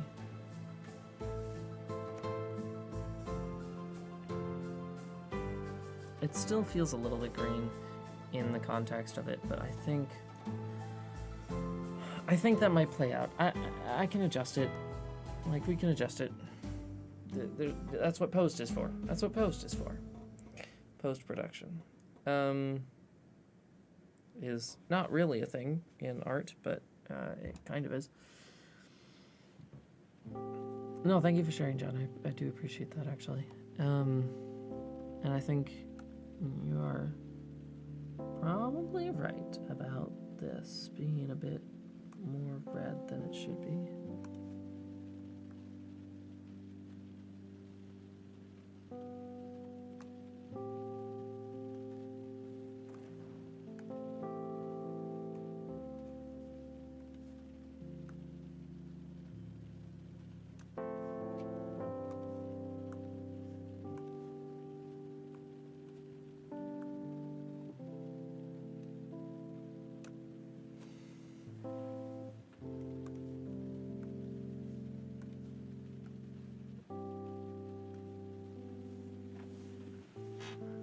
That's more what it's going for, maybe. Have Asami's pants. We don't have Asami's shirt. That is okay. Okay, so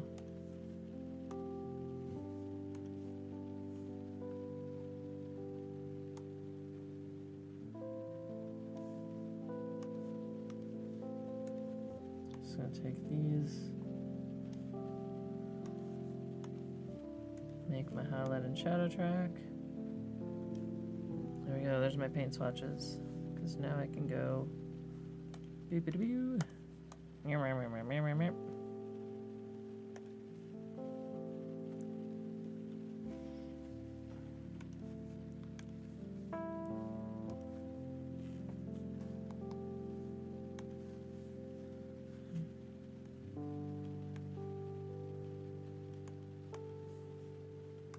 Come on.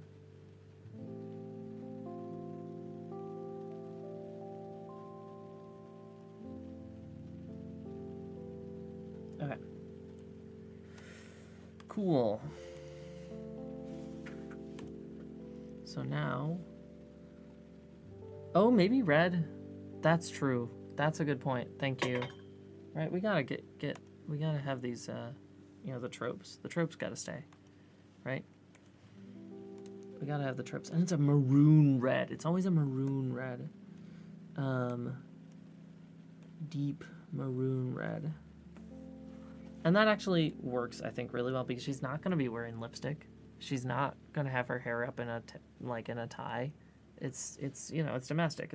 You're at home. You don't care about that stuff.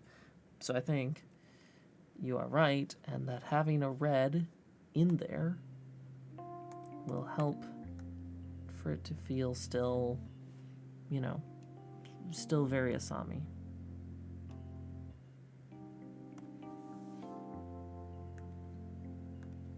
I think even more red.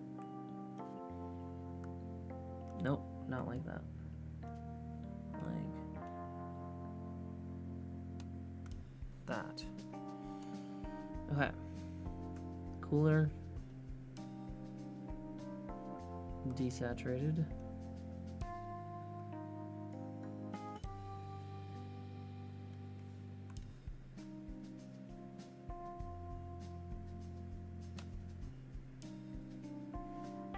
maybe not that dramatically.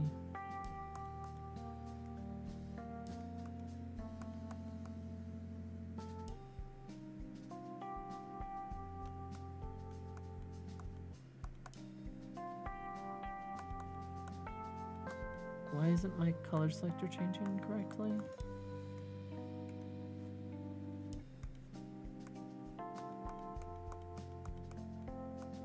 That's weird. Okay, whatever. It's weird.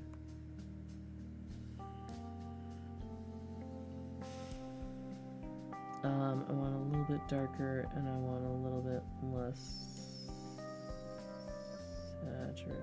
Why is it?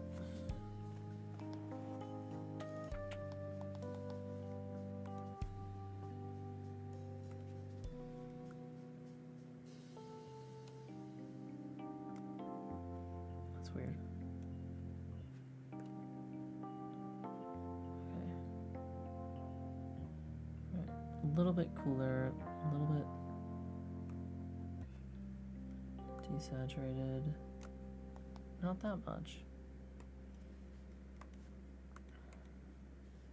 There we go. Now my color selector is working. I don't know why it wasn't before. Just like suddenly stopped working. It's pretty weird. Okay. Right, because we still want the shadows to be red.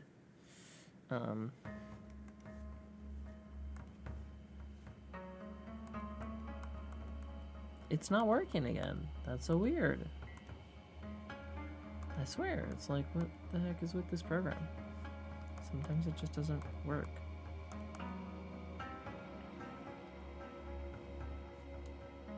Okay.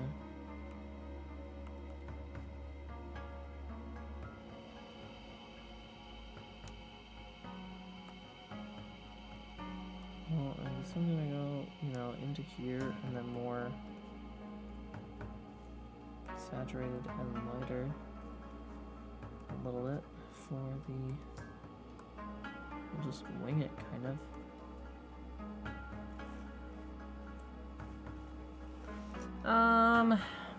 The shadow bit doesn't feel right.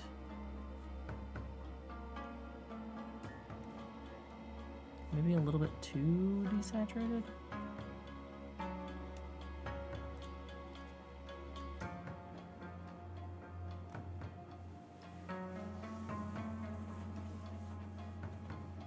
And the light doesn't feel light enough.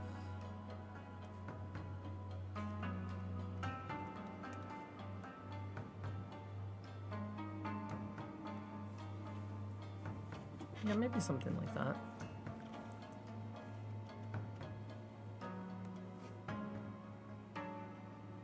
It looks like they have weird flower crowns. Like really weird flower crowns.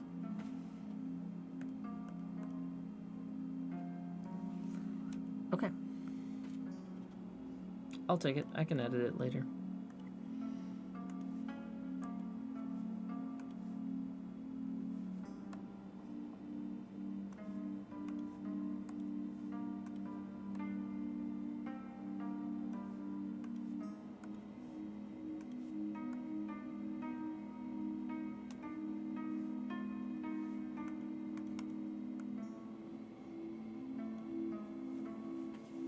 Okay. So now we go in and start doing this, Start painting. This is where the real painting happens, right? That was a very sudden jump between songs. For painting. I'll be honest, I don't have like a brush that I use consistently yet. Like a favorite brush. Yeah,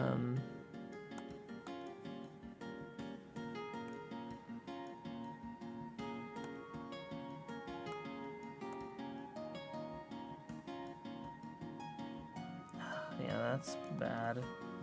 I want something with a soft edge.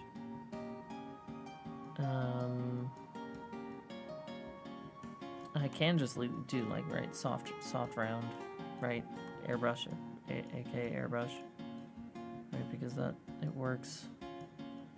It works. Okay, so we want to use this color though.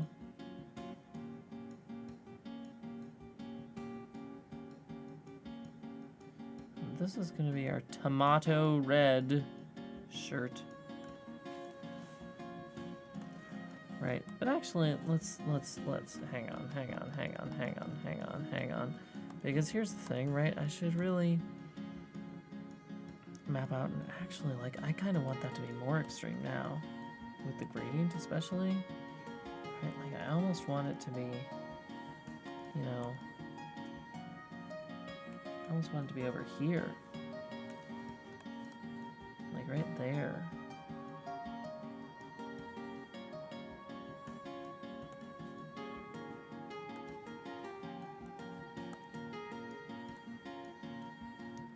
Extremify these, I guess.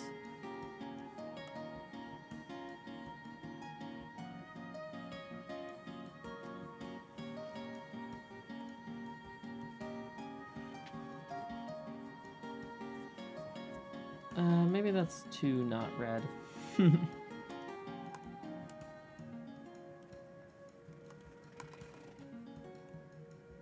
That's a little too not red.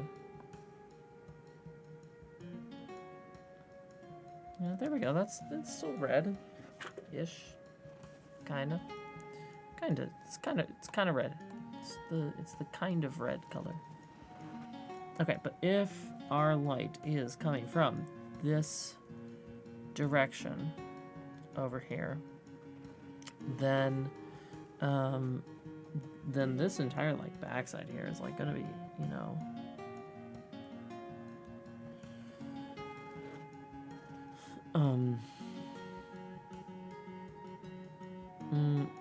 there's a line in the hair that looks really arbitrary now that I see it.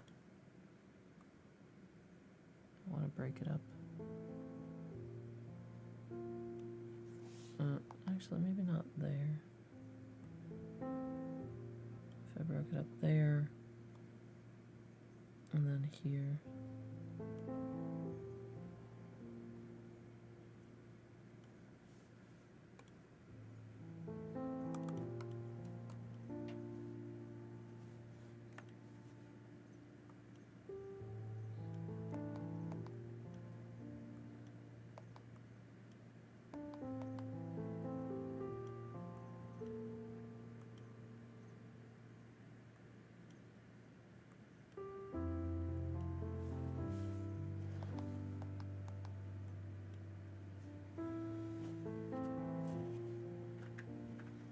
There we go. Now that line's broken up. That's what I needed. Okay. Okay. Going back to colors. Going back to colors. We're doing the color thing. Okay.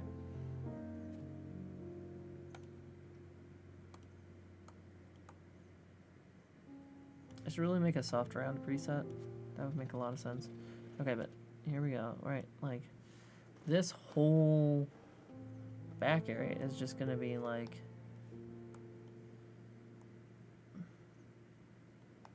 the light color, right? And then we might get like some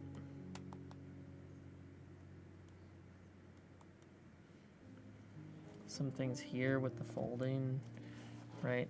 Where we'll get, you know, here it'll be this. And then we'll get a little bit of the light down here again.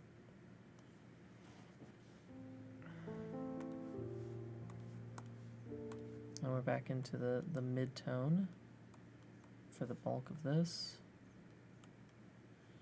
Right?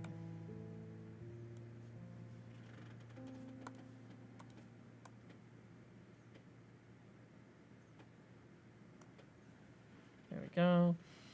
And then over here, it's going to be almost exclusively the dark.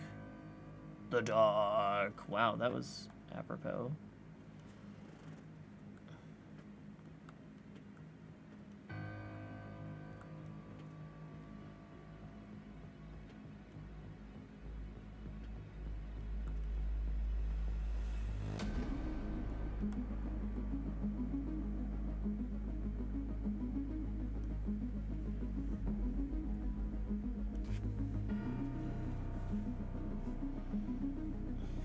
Okay, and then...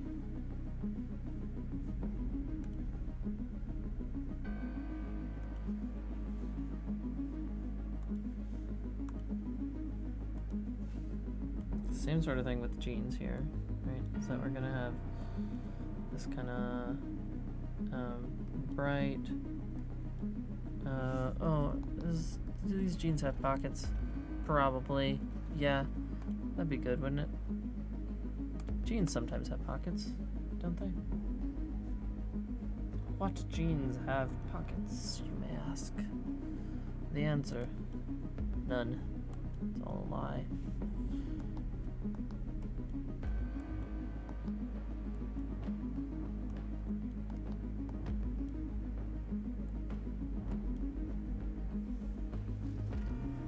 Go. Ah, that's a pocket, sweet. And there's also a pocket in the front because that is also how jeans work.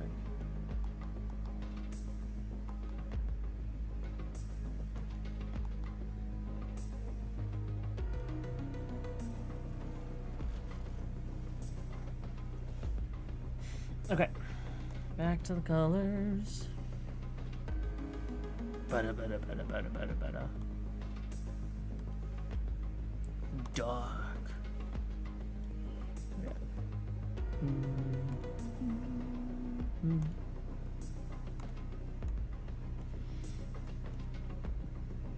Okay, so I think we get sort of, you know, let's make some of those creases, right? Yeah, we got the...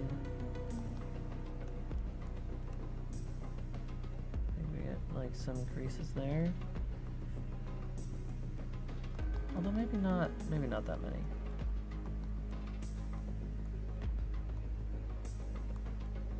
Something like, kind of like that.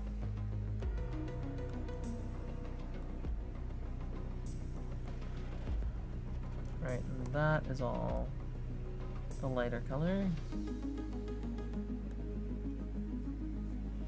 then we get our middle.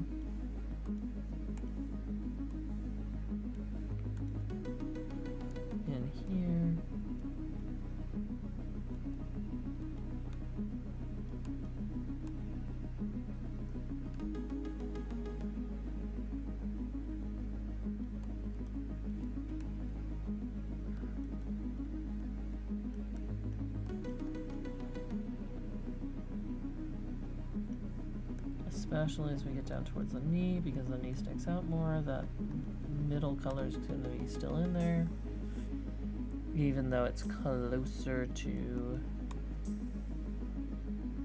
the darker areas. The darker areas, the dark side of the jean, as they sometimes say in, you know, things, right? The dark side of the jean. Beware before you turn to the dark side of the jean. So, it's a Star Wars reference. For the 0 of you who aren't aware of that.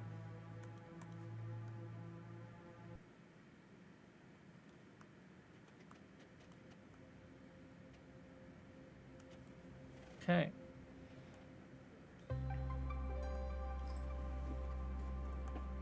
That actually looks pretty cool.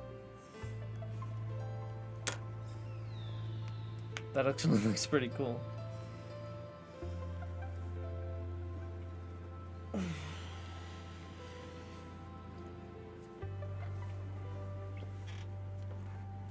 I kind of, like, there's a part of me that's tempted to just draw the whole thing in like this. Like, just the scribbles and stuff. It'd be fun, actually. It'd be fun. Right, and since we're in shadow, this area is going to have this color for the skin.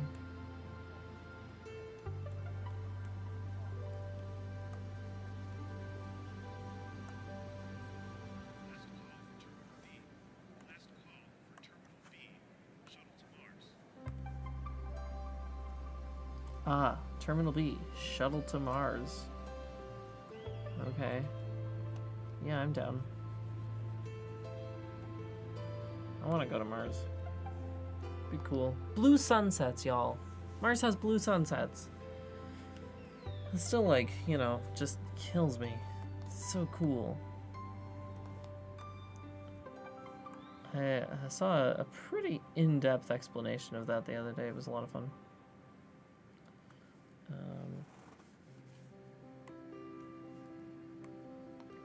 Okay.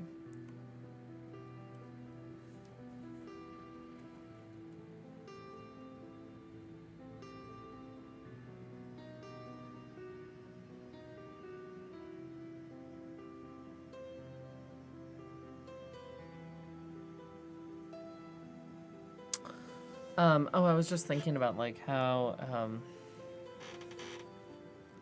it might be useful on this to, because like in any art, it feels weird to a viewer when there are lines that run right near the edge of the frame, because it feels like you then like, especially if like a character or a central figure like goes right up to the edge of the frame and doesn't go past it. So like I like to, you know, when I get close to the frame, I like to just like veer off of it whenever possible. Because there have been too many places in my past work where I have not done that. One of the best criticisms I ever got was on this big map that I did, which John, you've seen. Big map that I made of part of my world. I do world building, and the entire bottom of the map is like just kind of like follows the coastline, and it just feels weird, you know. It feels weird because like it's like I very intentionally framed this to include that, and with a map that's a bit more reasonable, I guess, in some ways. But with something like this, like, you know, if this is a picture that you took with a camera, like there's going to be things going off the edge in all sorts of places. You're not going to frame it perfectly, and if you do frame it perfectly, it's because you're leaving a margin, right? That's what margins are for, essentially. So I have a couple options. I could, one, expand, and so where I'm seeing that, in case you hadn't guessed, is, you know, right over here, with Asami's butt. You know, contemplating the butt, which I have done many times on this stream, contemplating the butt. It's pretty obvious, right, that like this, you know, these lines here essentially graze the edge of the piece without actually, you know, reaching them, and that's it just feels weird. So I was thinking, what if I cut it off right there?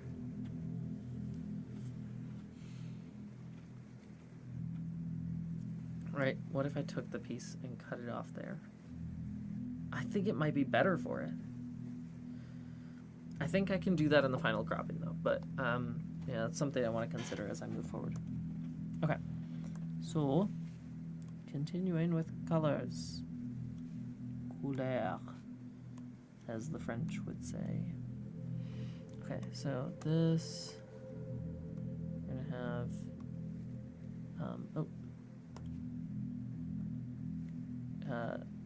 we're just gonna have this, right?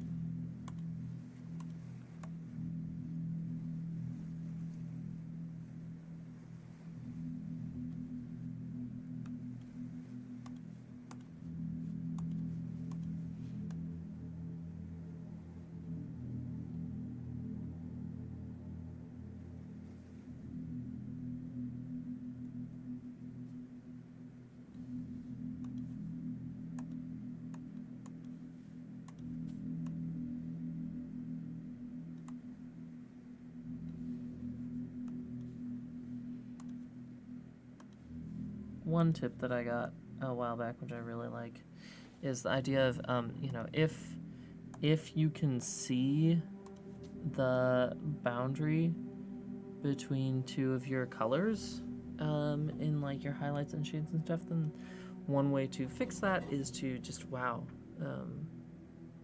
Oh no, that kind of works. I was wondering for a second if that was too bright, but I think it's just because I haven't filled in the rest of the colors. Can you zoom back out so I can cover and uncover the section you were thinking of cropping? Yeah. Here. It's just that edge. It's just that edge. It's just a little bit off the edge.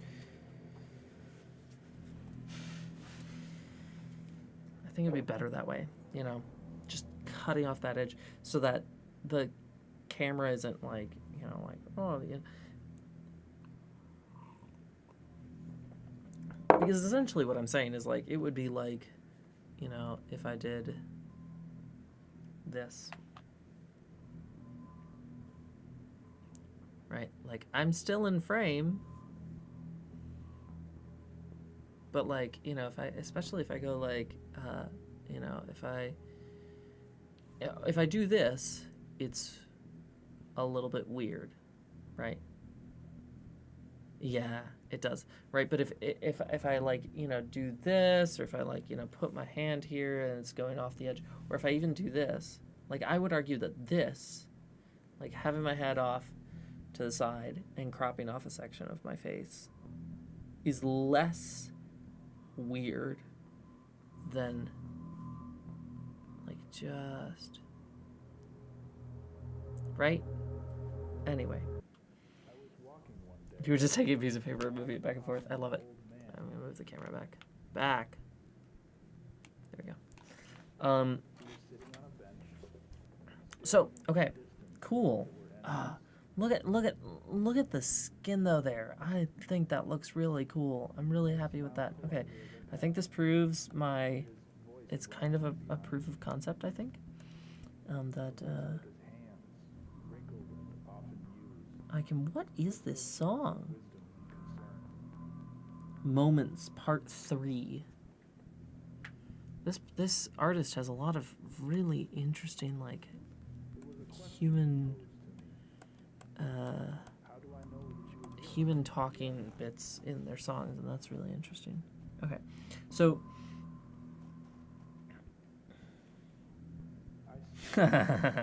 nice.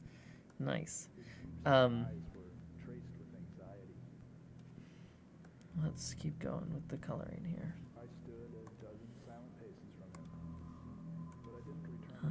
I think it might be beneficial to me to just keep filling this in. After a moment of thought, I spoke.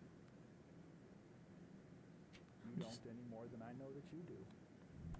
Do this, you know. Of note is that his lips twitched in what may have been a smile. This.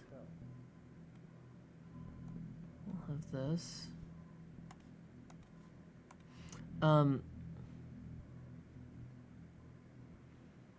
What was I saying? I don't know. No idea.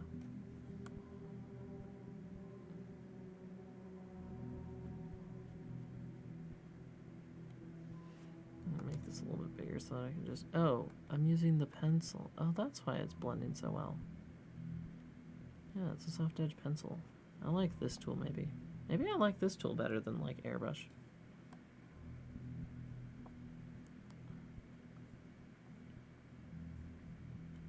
I think maybe I like this tool better than airbrush.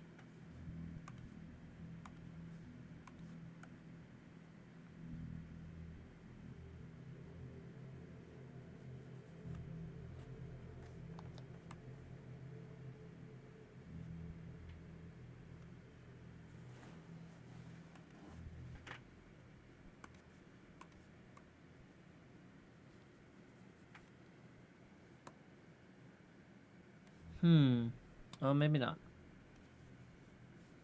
Maybe not. Let's see how they compare. Airbrush is going to be so much softer. Right? But the question is, do I want softer? Well, maybe?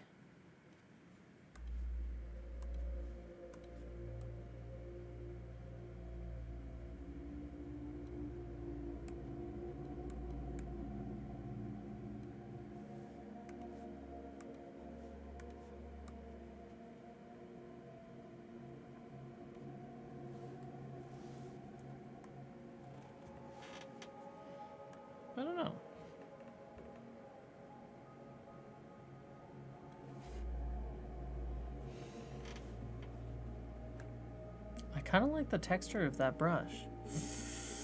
Maybe I should just go with that brush. I kind of like the texture of it.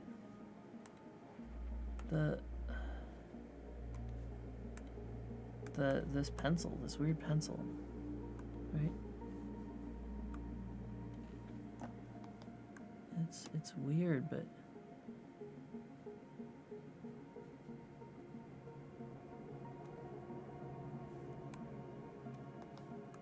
like it's kind of cool.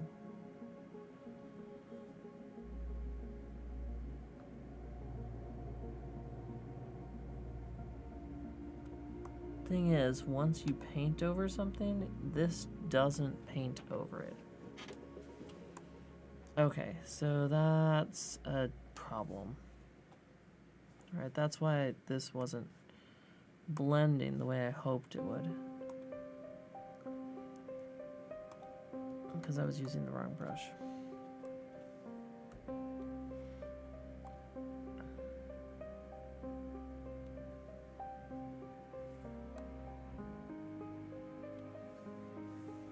Right, like immediately that's softer.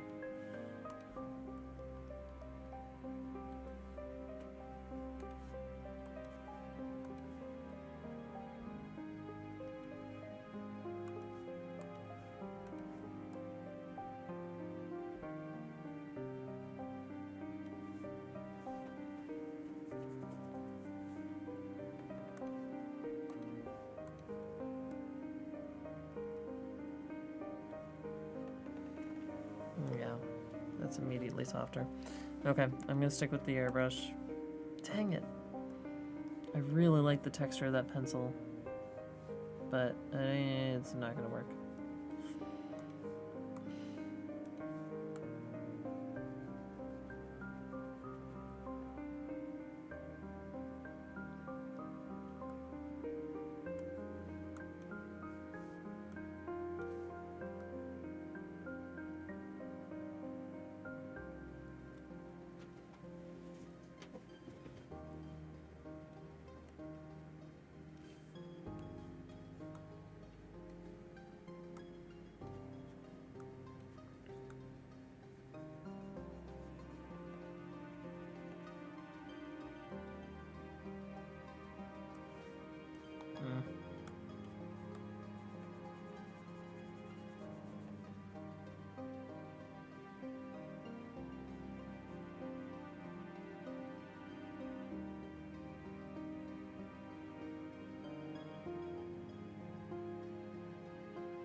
Sorry, had to, I guess, not talk for a second. Thing that, I was sharing a bit earlier is that, you can, in order to blend more effectively, if you sample the color at the point where you started blending the two different colors, then you get the middle color and you spread that out a little bit, and that'll help just like sort of gradient it a bit better. Something I learned originally a long time ago in like art classes and then forgot, and then recovered that knowledge relatively recently. Okay. So, oops, do not want to do that.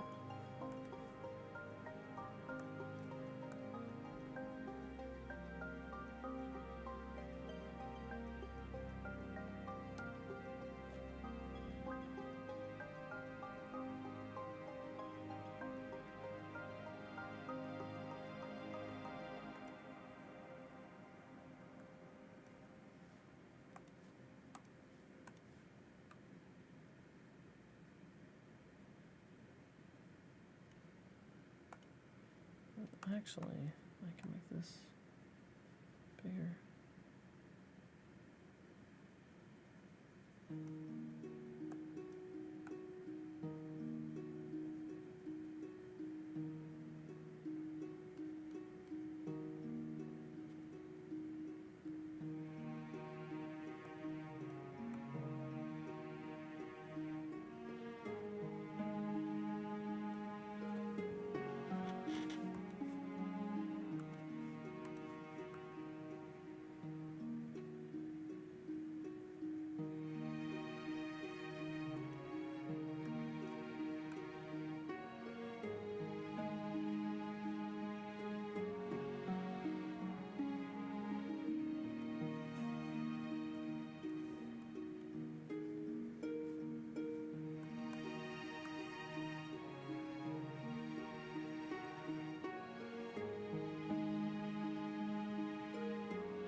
The thing is, I wanna be very not afraid to like really make this this bottom line bold. You know, to bring that shadow in because it is a crease. You know, I think I'm gonna stick with doing the bottom lines and not the top lines so that we can sort of fade into the top a bit there.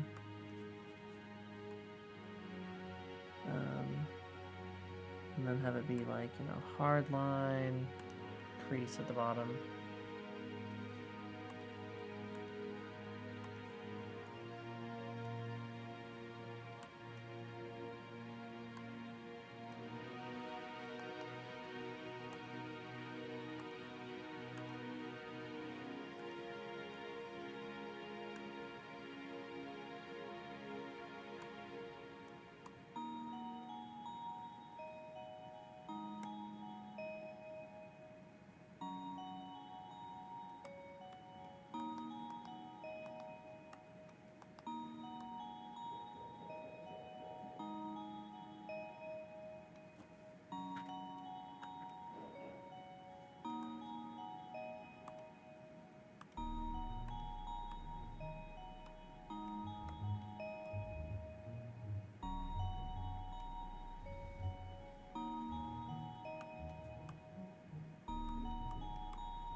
You know when you just sort of like get in the art zone? I'm in the art zone right now, y'all. I'm in the art zone. It's most of the reason why I'm not talking nearly as much as I was.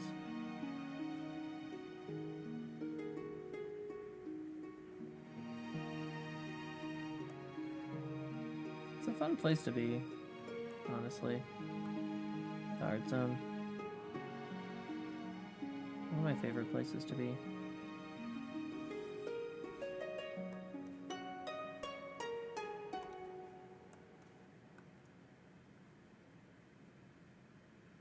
Nice. What are you arting, John? I'm so happy you're arting with me. What are you arting?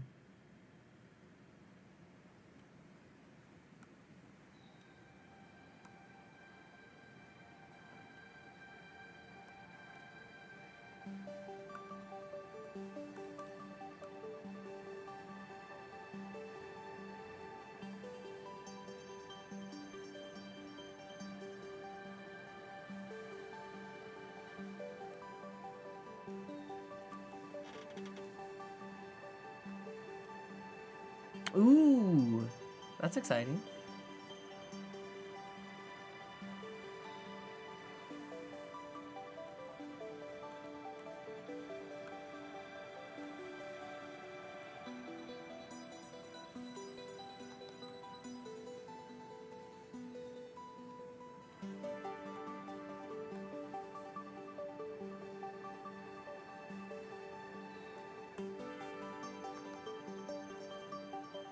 Have you had a session since that first one, Jen? Or not yet?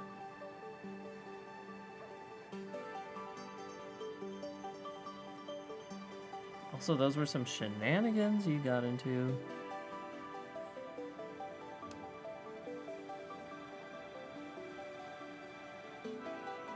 Arms are really difficult.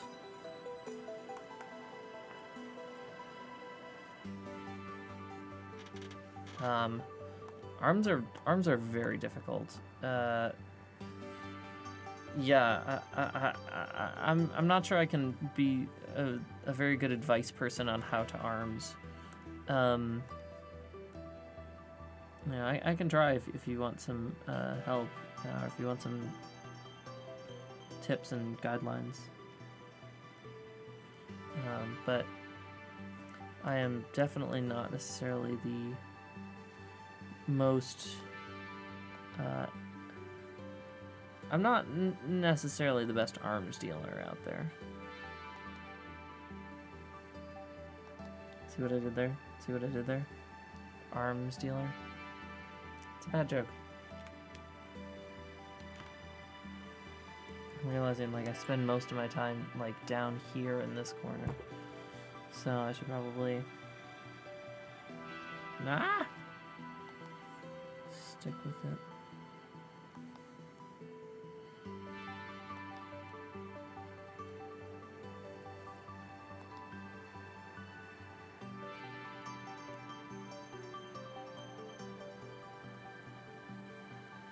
I'm glad you appreciate the pun. It was really meant for you. In many ways. Okay.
Yeah, if you want any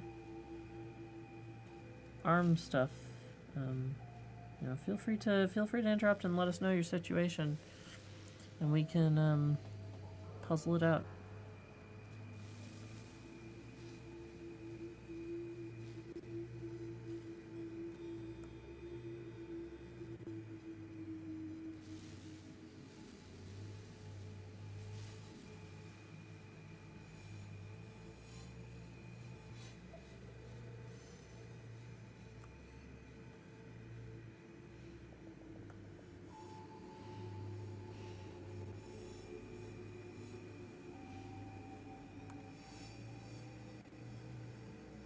I need to get even smaller for this one. I want a soft edge, though.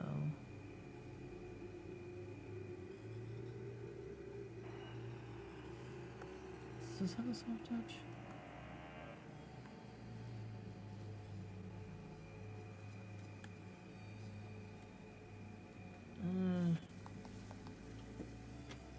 Yeah, kind of.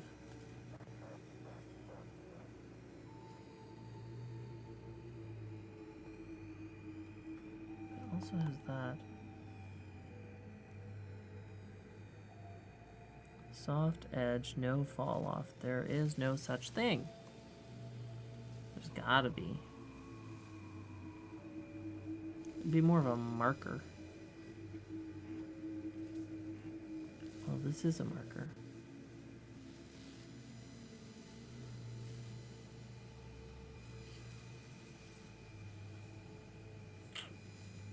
Maybe this?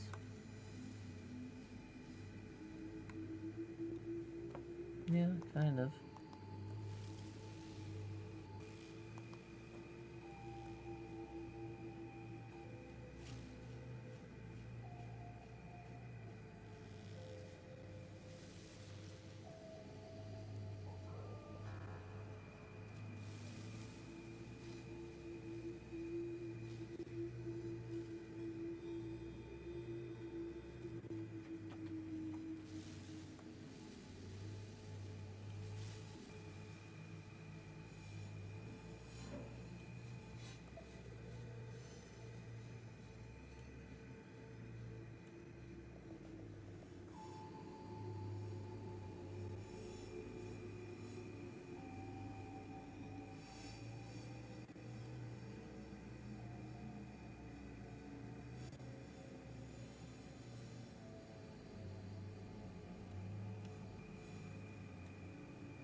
This is like some really creepy, dark, environmental shit that's playing right now. It's a little bit weird. I mean, I'm kind of here for it, you know? But like, it's pretty dark and creepy and environmental.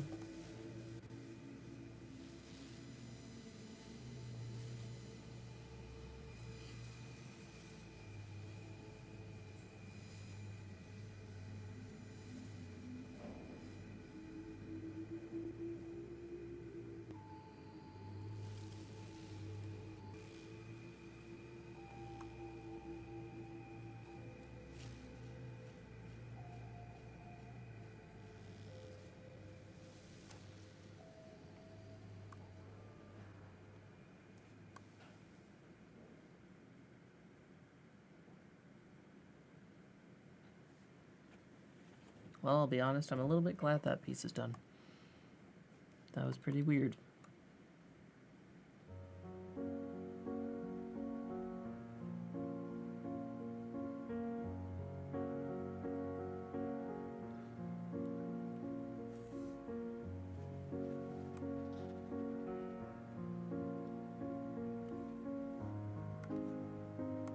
I feel like I know this song, but I'm not sure if I actually do.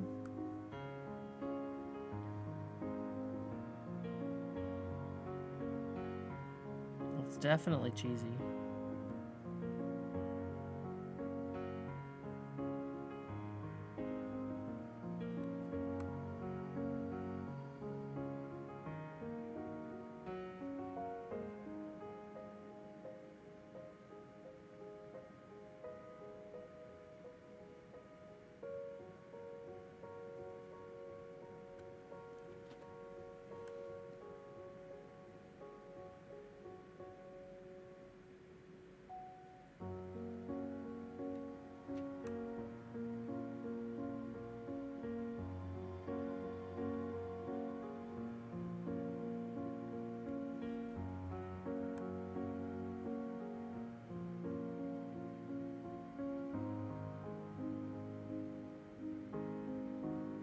Just painting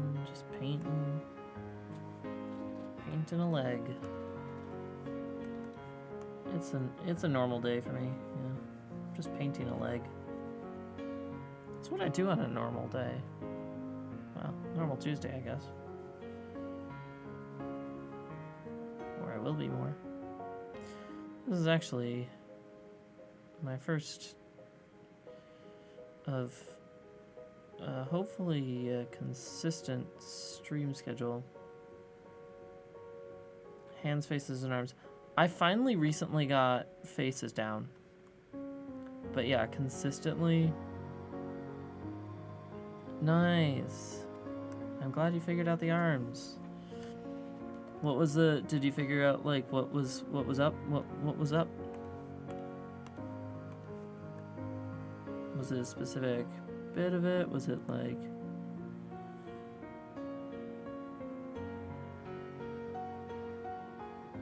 Share your process, if you are so inclined.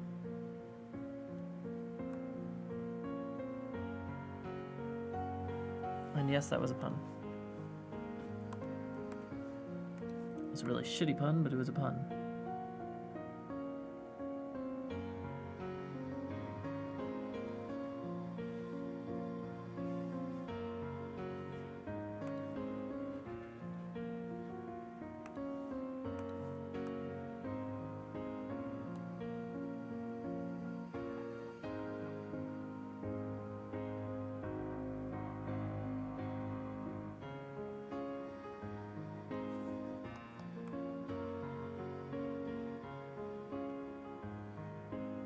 Yeah, figuring out what's in front of what, especially with arms, can be very difficult. Holy cats, yes. 100% agree with that. Well, I'm glad you got it. You would think tubes of meat would be easy, but you know what? Here's the thing, like hands are arguably just a bunch of tubes of meat, right? So you know, it seems that our meaty, squishy brain sacs have a lot of trouble figuring out how squishy meat tubes work. And I guess I respect that, you know. I am liking the way this is looking. I think I need to expand the blue at the center, in the middle of the pants. Ah, that's an eraser.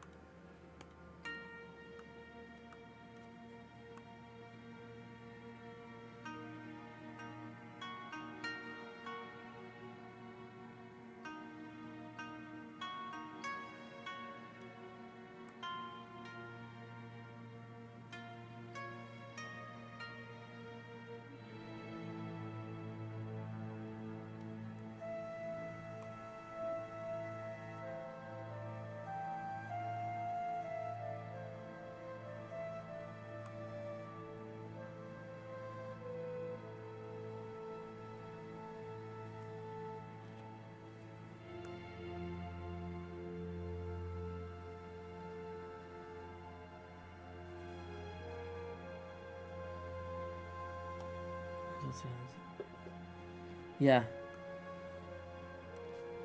Well, right. It's difficult to build a model of how limbs move just using our mind. I mean, that's, I think, part of the reason why reference is so important, right? Is like, you know, using reference for that sort of stuff is like really key.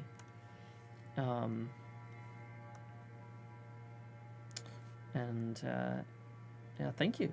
I'm glad you're enjoying the blending.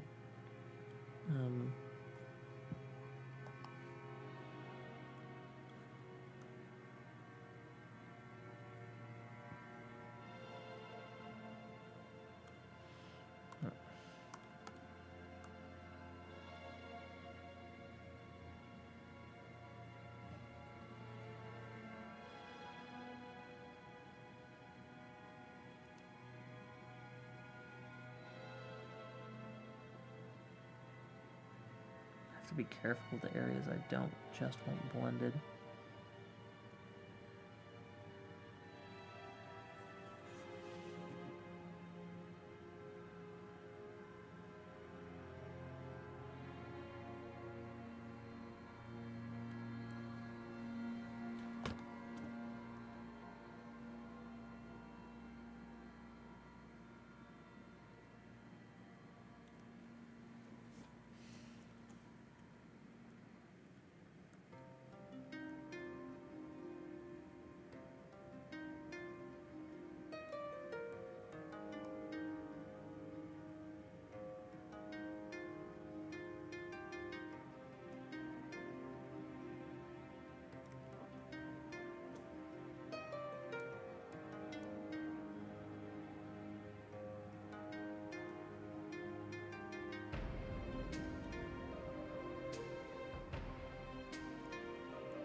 There's an argument to be made here for not focusing so much on these tiny details that really don't matter. There's also an argument to be made for focusing on the tiny details. I think really the only difference is you're giving up quality for time or vice versa.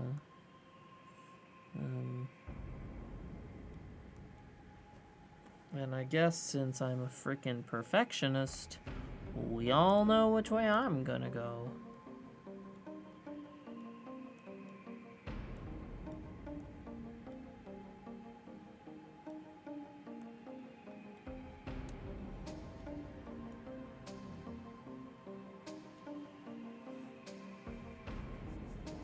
Okay.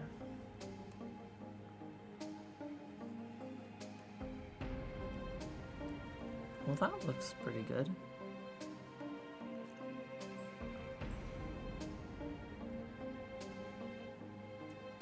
Yeah, I like that. Let's finish up the bottom of these jeans, and then the back leg will be super easy, because it's just one color.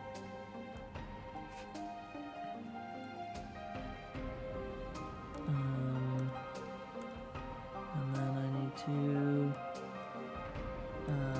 then we can move on to some other parts of the picture.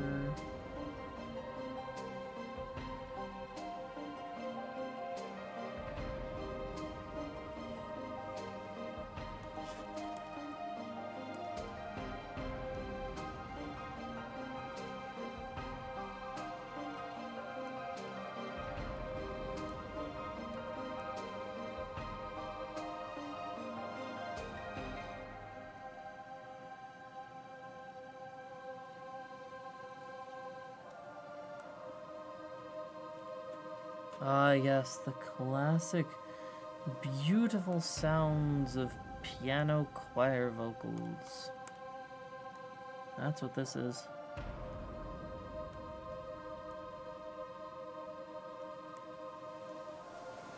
Piano choir vocals.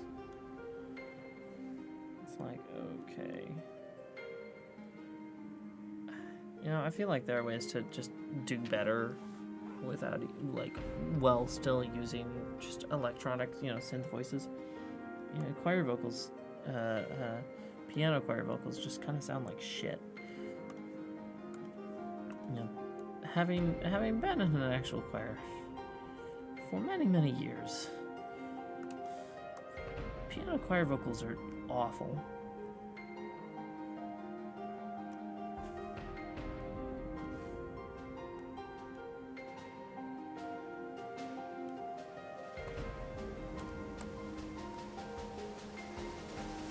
Oh, a beat drop. Okay.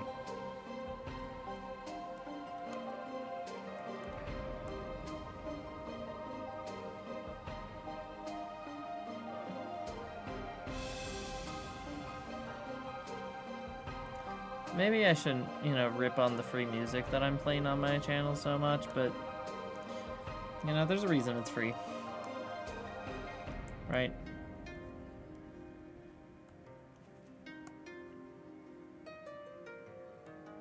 Royalty free specifically, I should specify. It's not just like, you know, me going like, you know, I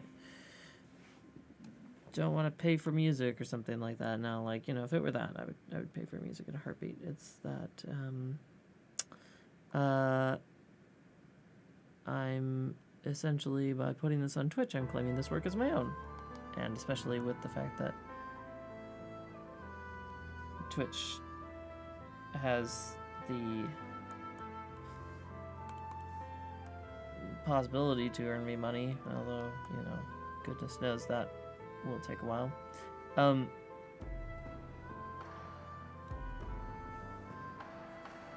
Temptress Ode to Blocks.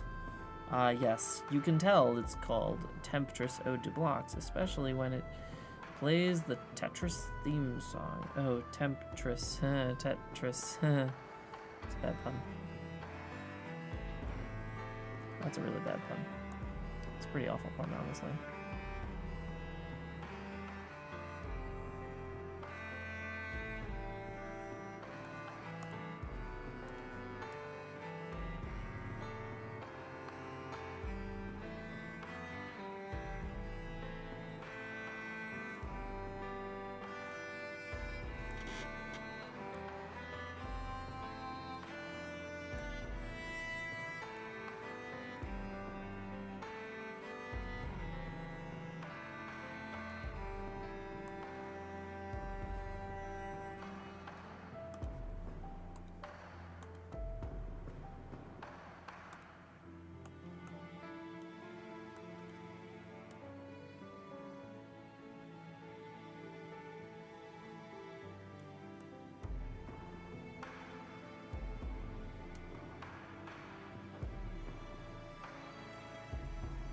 Okay, let's see how these pants look.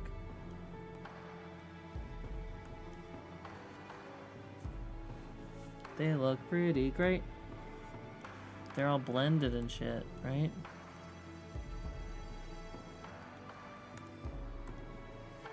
I think it's like, you know, there's always more work that you can put into blending things perfectly, I think.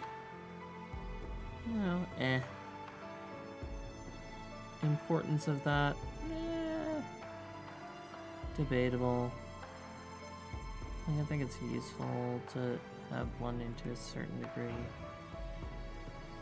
And after that, it's just kind of like, okay, well, nice, but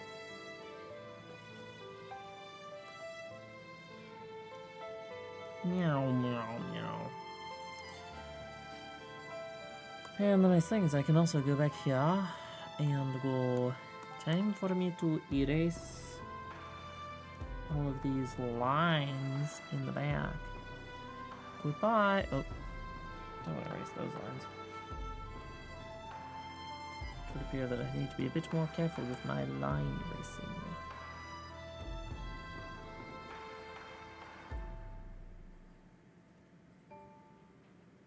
The frickin' boom, ba-cha, boom, bo-cha, cha, cha, with the frickin' Tetris theme, like, what? Okay. You know, I don't know. It just seems a bit not good.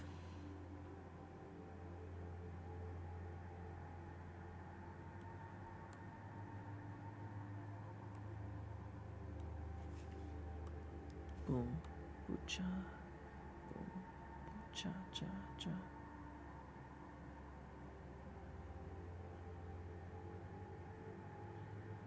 John, remember when we could recite the entirety of the, that one song? The entire, or the entire history of Soviet Russia set to the theme of Tetris. That was a while back.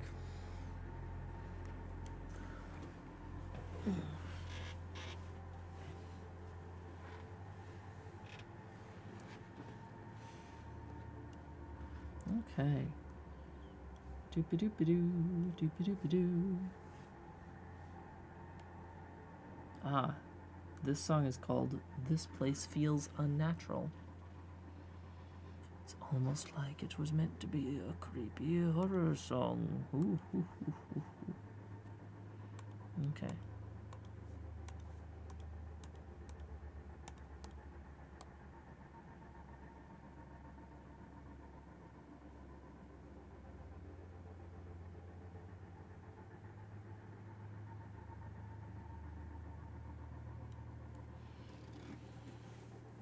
Yeah, yes.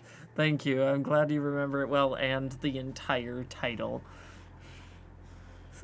You remember not just the actual song well. Oh, I do not want orange on Asami's pants, but also the entire title. A note to both of you, Ellie and John. I am going to have to end in about a little less than a half hour, because there's some supplies that I need to get back upstairs before the library closes, and the library closes at 10. Supplies that are pretty essential to me being here, like, you know, the key to the room. Pretty important.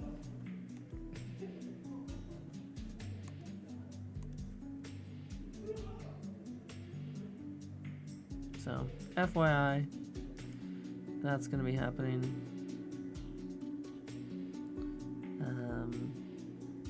Maybe I'll get the shirt done before then.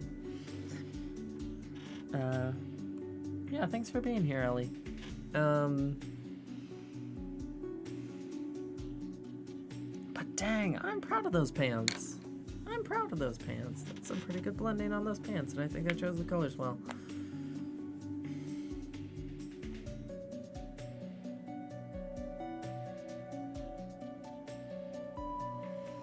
Okay. It's almost like I'm getting better at this whole thing, and that's pretty cool. I'm happy that that's the case.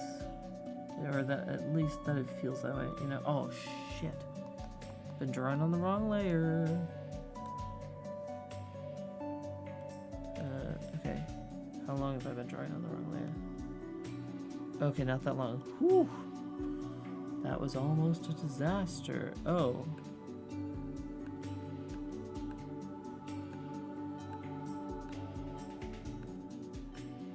Which color set do I want for Asami's skin? I've been using this one, so I'm gonna get rid of... What layer is that on? Oh no! Okay, that's okay. I can just reapply the gradient.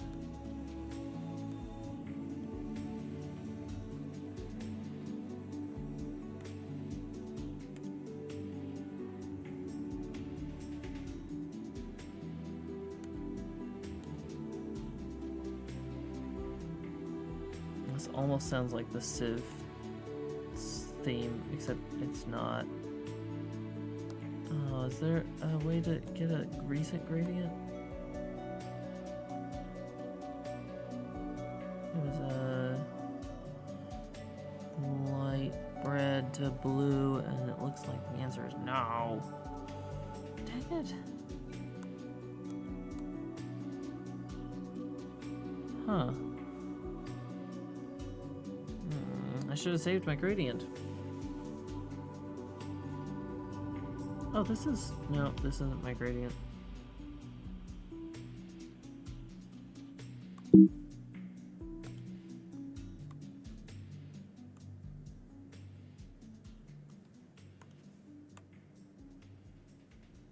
Okay, that was the color of my gradient.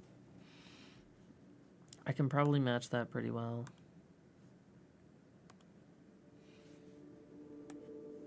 Let's see.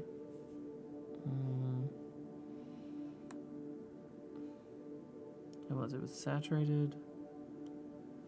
Thanks. I'm glad you like my... Oh, whoa, that's a new person. Where'd you come from? Hello. Not even my stream count has been updated to include you. You're just that amazing. Okay, that looks to be about the right color. Sorry, I gotta edit my gradient here. Like a deep, like a darker, but like a desaturated bluish purple. Okay. So. Yep, that's about right. There we go.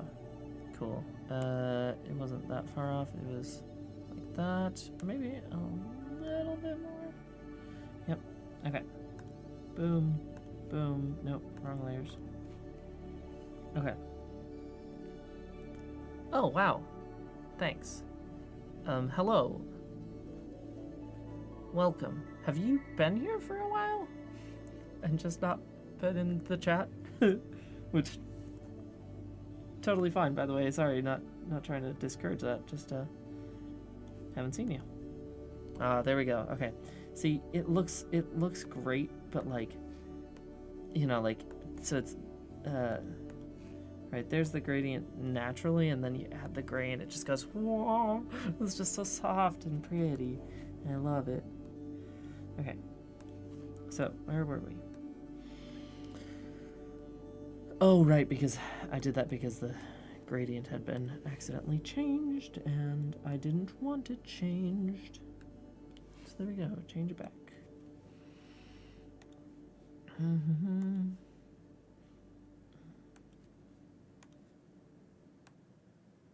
Oops. Oh, I'm painting on the gradient layer again. Don't do that, Rose. Stop it. There we go. Painting on the gradient layer is not helpful. Okay, I really do need to define where I want Asami's shirt to begin and Korra's to end. And I mean, like, Korra's arm is in front of Asami. So I would argue that we should value Korra's edge over Asami's edge. So that's exactly what we're gonna do. Let's come in with this. Okay.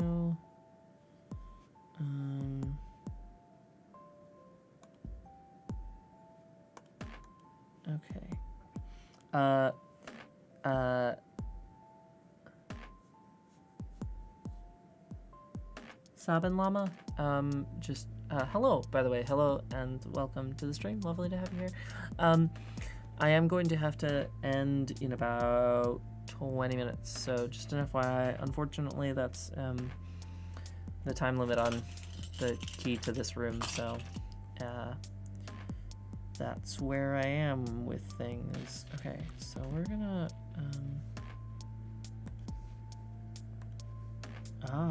interesting. I hadn't drawn the backside of Korra. Look at that. I hadn't drawn the backside of Korra at all. That's interesting. I forgot I hadn't done that at all. Okay. Well, in this case, I do want the backside of Korra to take precedence. You know, you have to consider the backside, aka consider the butt. These are important things in any art. Consider the butt. The what? Consider the coco-butt. The what?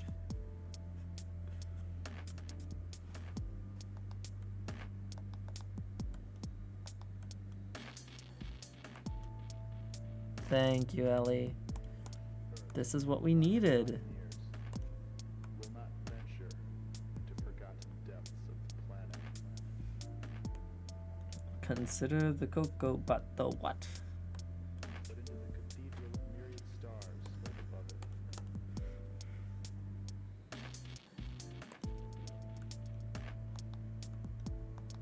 Humanity will finally reach out from the deep well where it slumbered. Consider the coco-butt is, I think, one of my favorite phrases that has arisen from this stream. It came in... it was either the last episode or the episode before. We were talking about crafting Asami's butt, and I said, consider the butt, and then someone said, consider the coco-butt. It was just great. It was a good time, you know, it was a good time. Okay, so there we go. I think that's about where I want that to be. I can always edit that line later if I need to.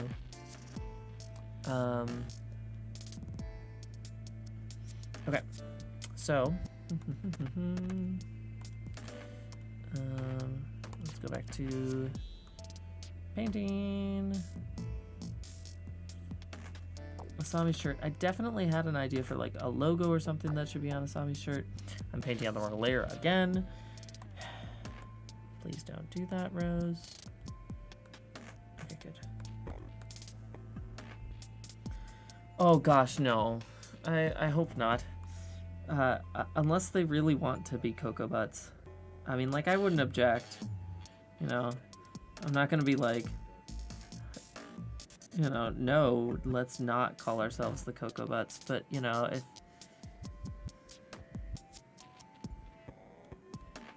that's what people want to be called, I am 150% down for that. Hello, coco-butts. Yeah, no, I hear ya. Hello, coco-butts, and welcome to art time. I don't know, right? We're still trying to figure out the branding.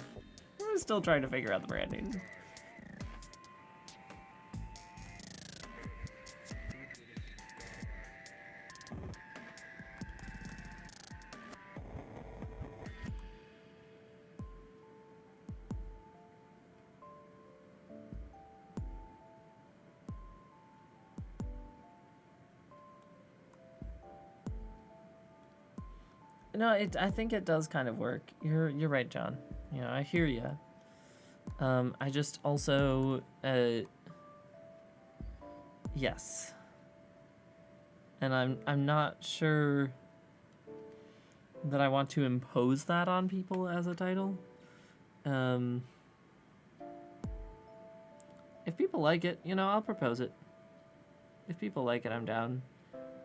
But it's also like, you know, it was like when Andrew Huang did the like whole 820 crew thing, and not everyone was into it, and I was like, okay. I think I hear ya. I also think that part of like having a branding, you know, whatever that means, right? With this is like starting it earlier, not doing it right at the end. Cough, cough. Andrew Huang, cough, cough.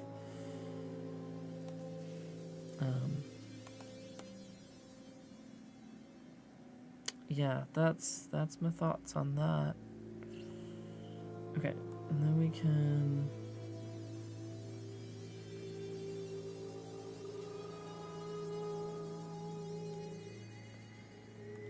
do this.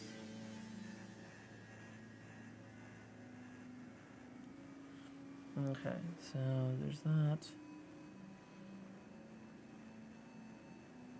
Consider the coco-butts. Though, I hear you. I hear you.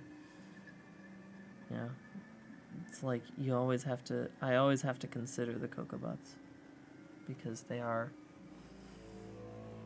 the people that I am tasked with considering. I think I'm gonna do... actually...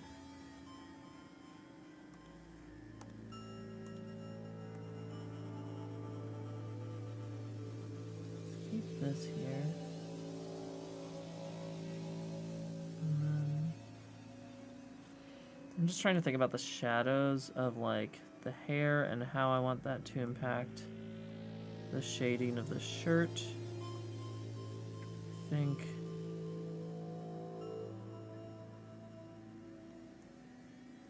I am gonna kind of, like, follow it a bit with the shadows there. And then come in with, like, some of this here.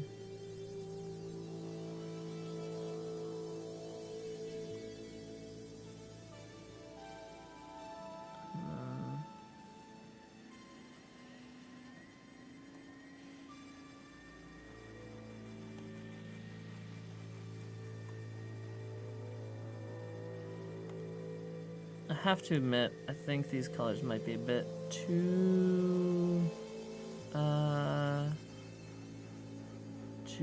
separate, too disparate. I'm probably gonna have to tone them down a bit. In fact, I might want to do that now, before I get too invested in them. She says, as she continues to invest in them. Good job, Rose. I'm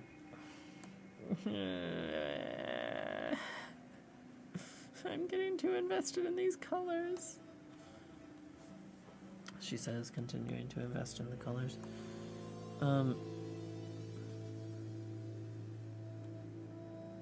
Also, there is a potential benefit to just blocking that out, though. Okay, so let's see.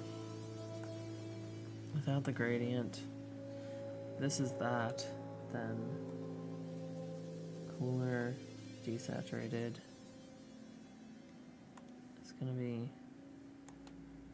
more like that. That makes more sense, right? That makes more sense.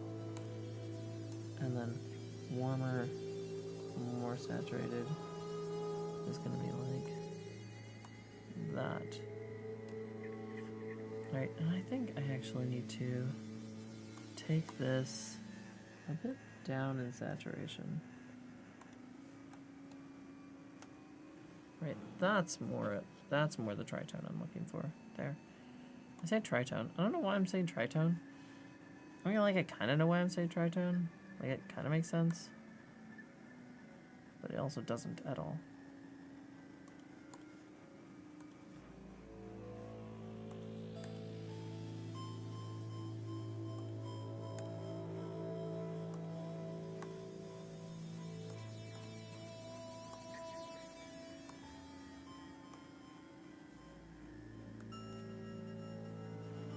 Okay. That's more reasonable, right? Now it looks like these are actually like tones of the same color as opposed to frickin' No, I don't know what they were before. Weird. That's what they were. Okay, this is here. Do.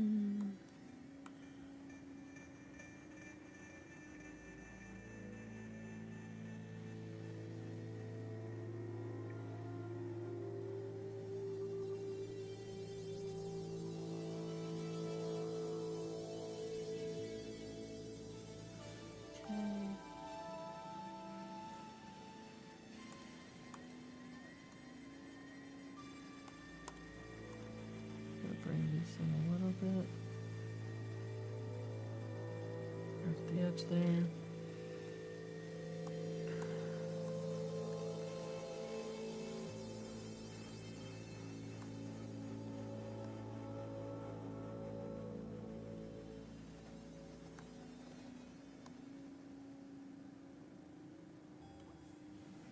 Okay. Now we get to the blending part. Whee!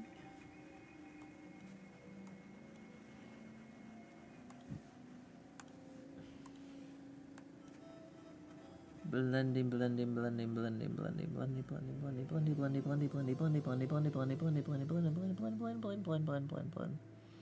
Blam blam. As I always say, blim blam.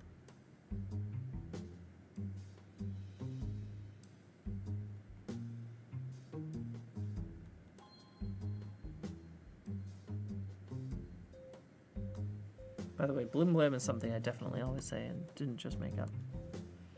That's a fact. You can take that fact to the bank. Go to the bank. Go to the bank and take that fact there. That's what you can do with it. Okay. Go. We're blending. We're blending. We're blending. We're blending.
I think I'm just gonna have to like go in, blend stuff, and then end up like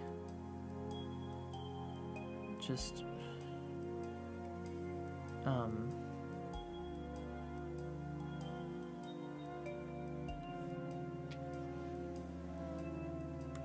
and just like erase the parts where it's not supposed to be. I think that's fine.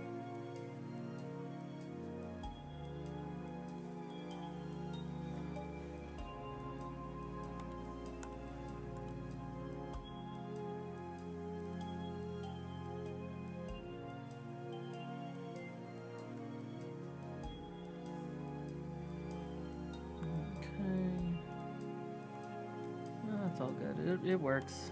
It's good. It's all cool. We in the art zone.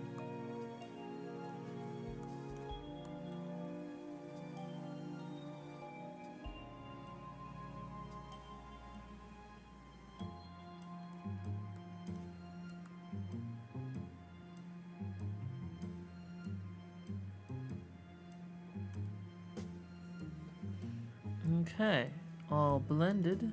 Now we just gotta clean it up a bit. Oops.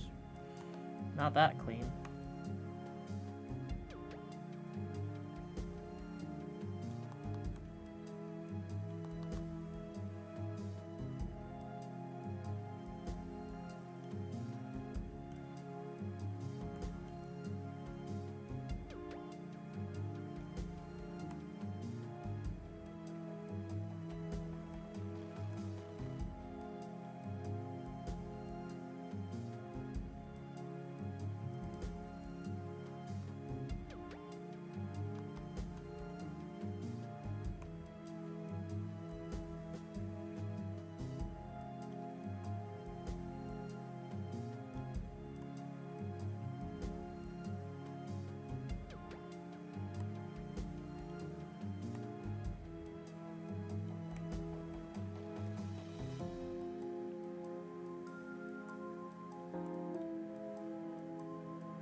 Okay, zooming out. Oop.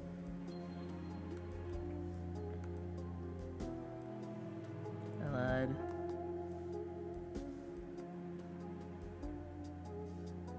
Couple spots that still need some cleanup.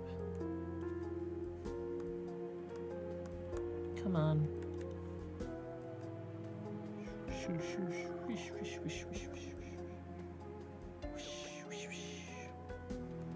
There's that moment in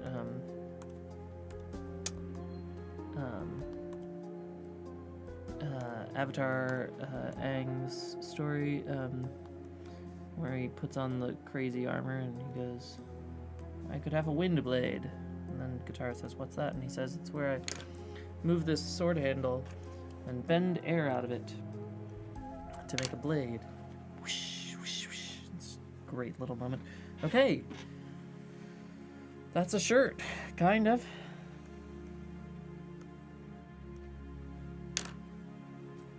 That looks pretty real. Well, heck. Okay. I gotta end it there. So I'm gonna switch over to the wish, wish, wish, wish, wish. Come on, where's my mouse? It's over here. There it is. Okay. Thank you again.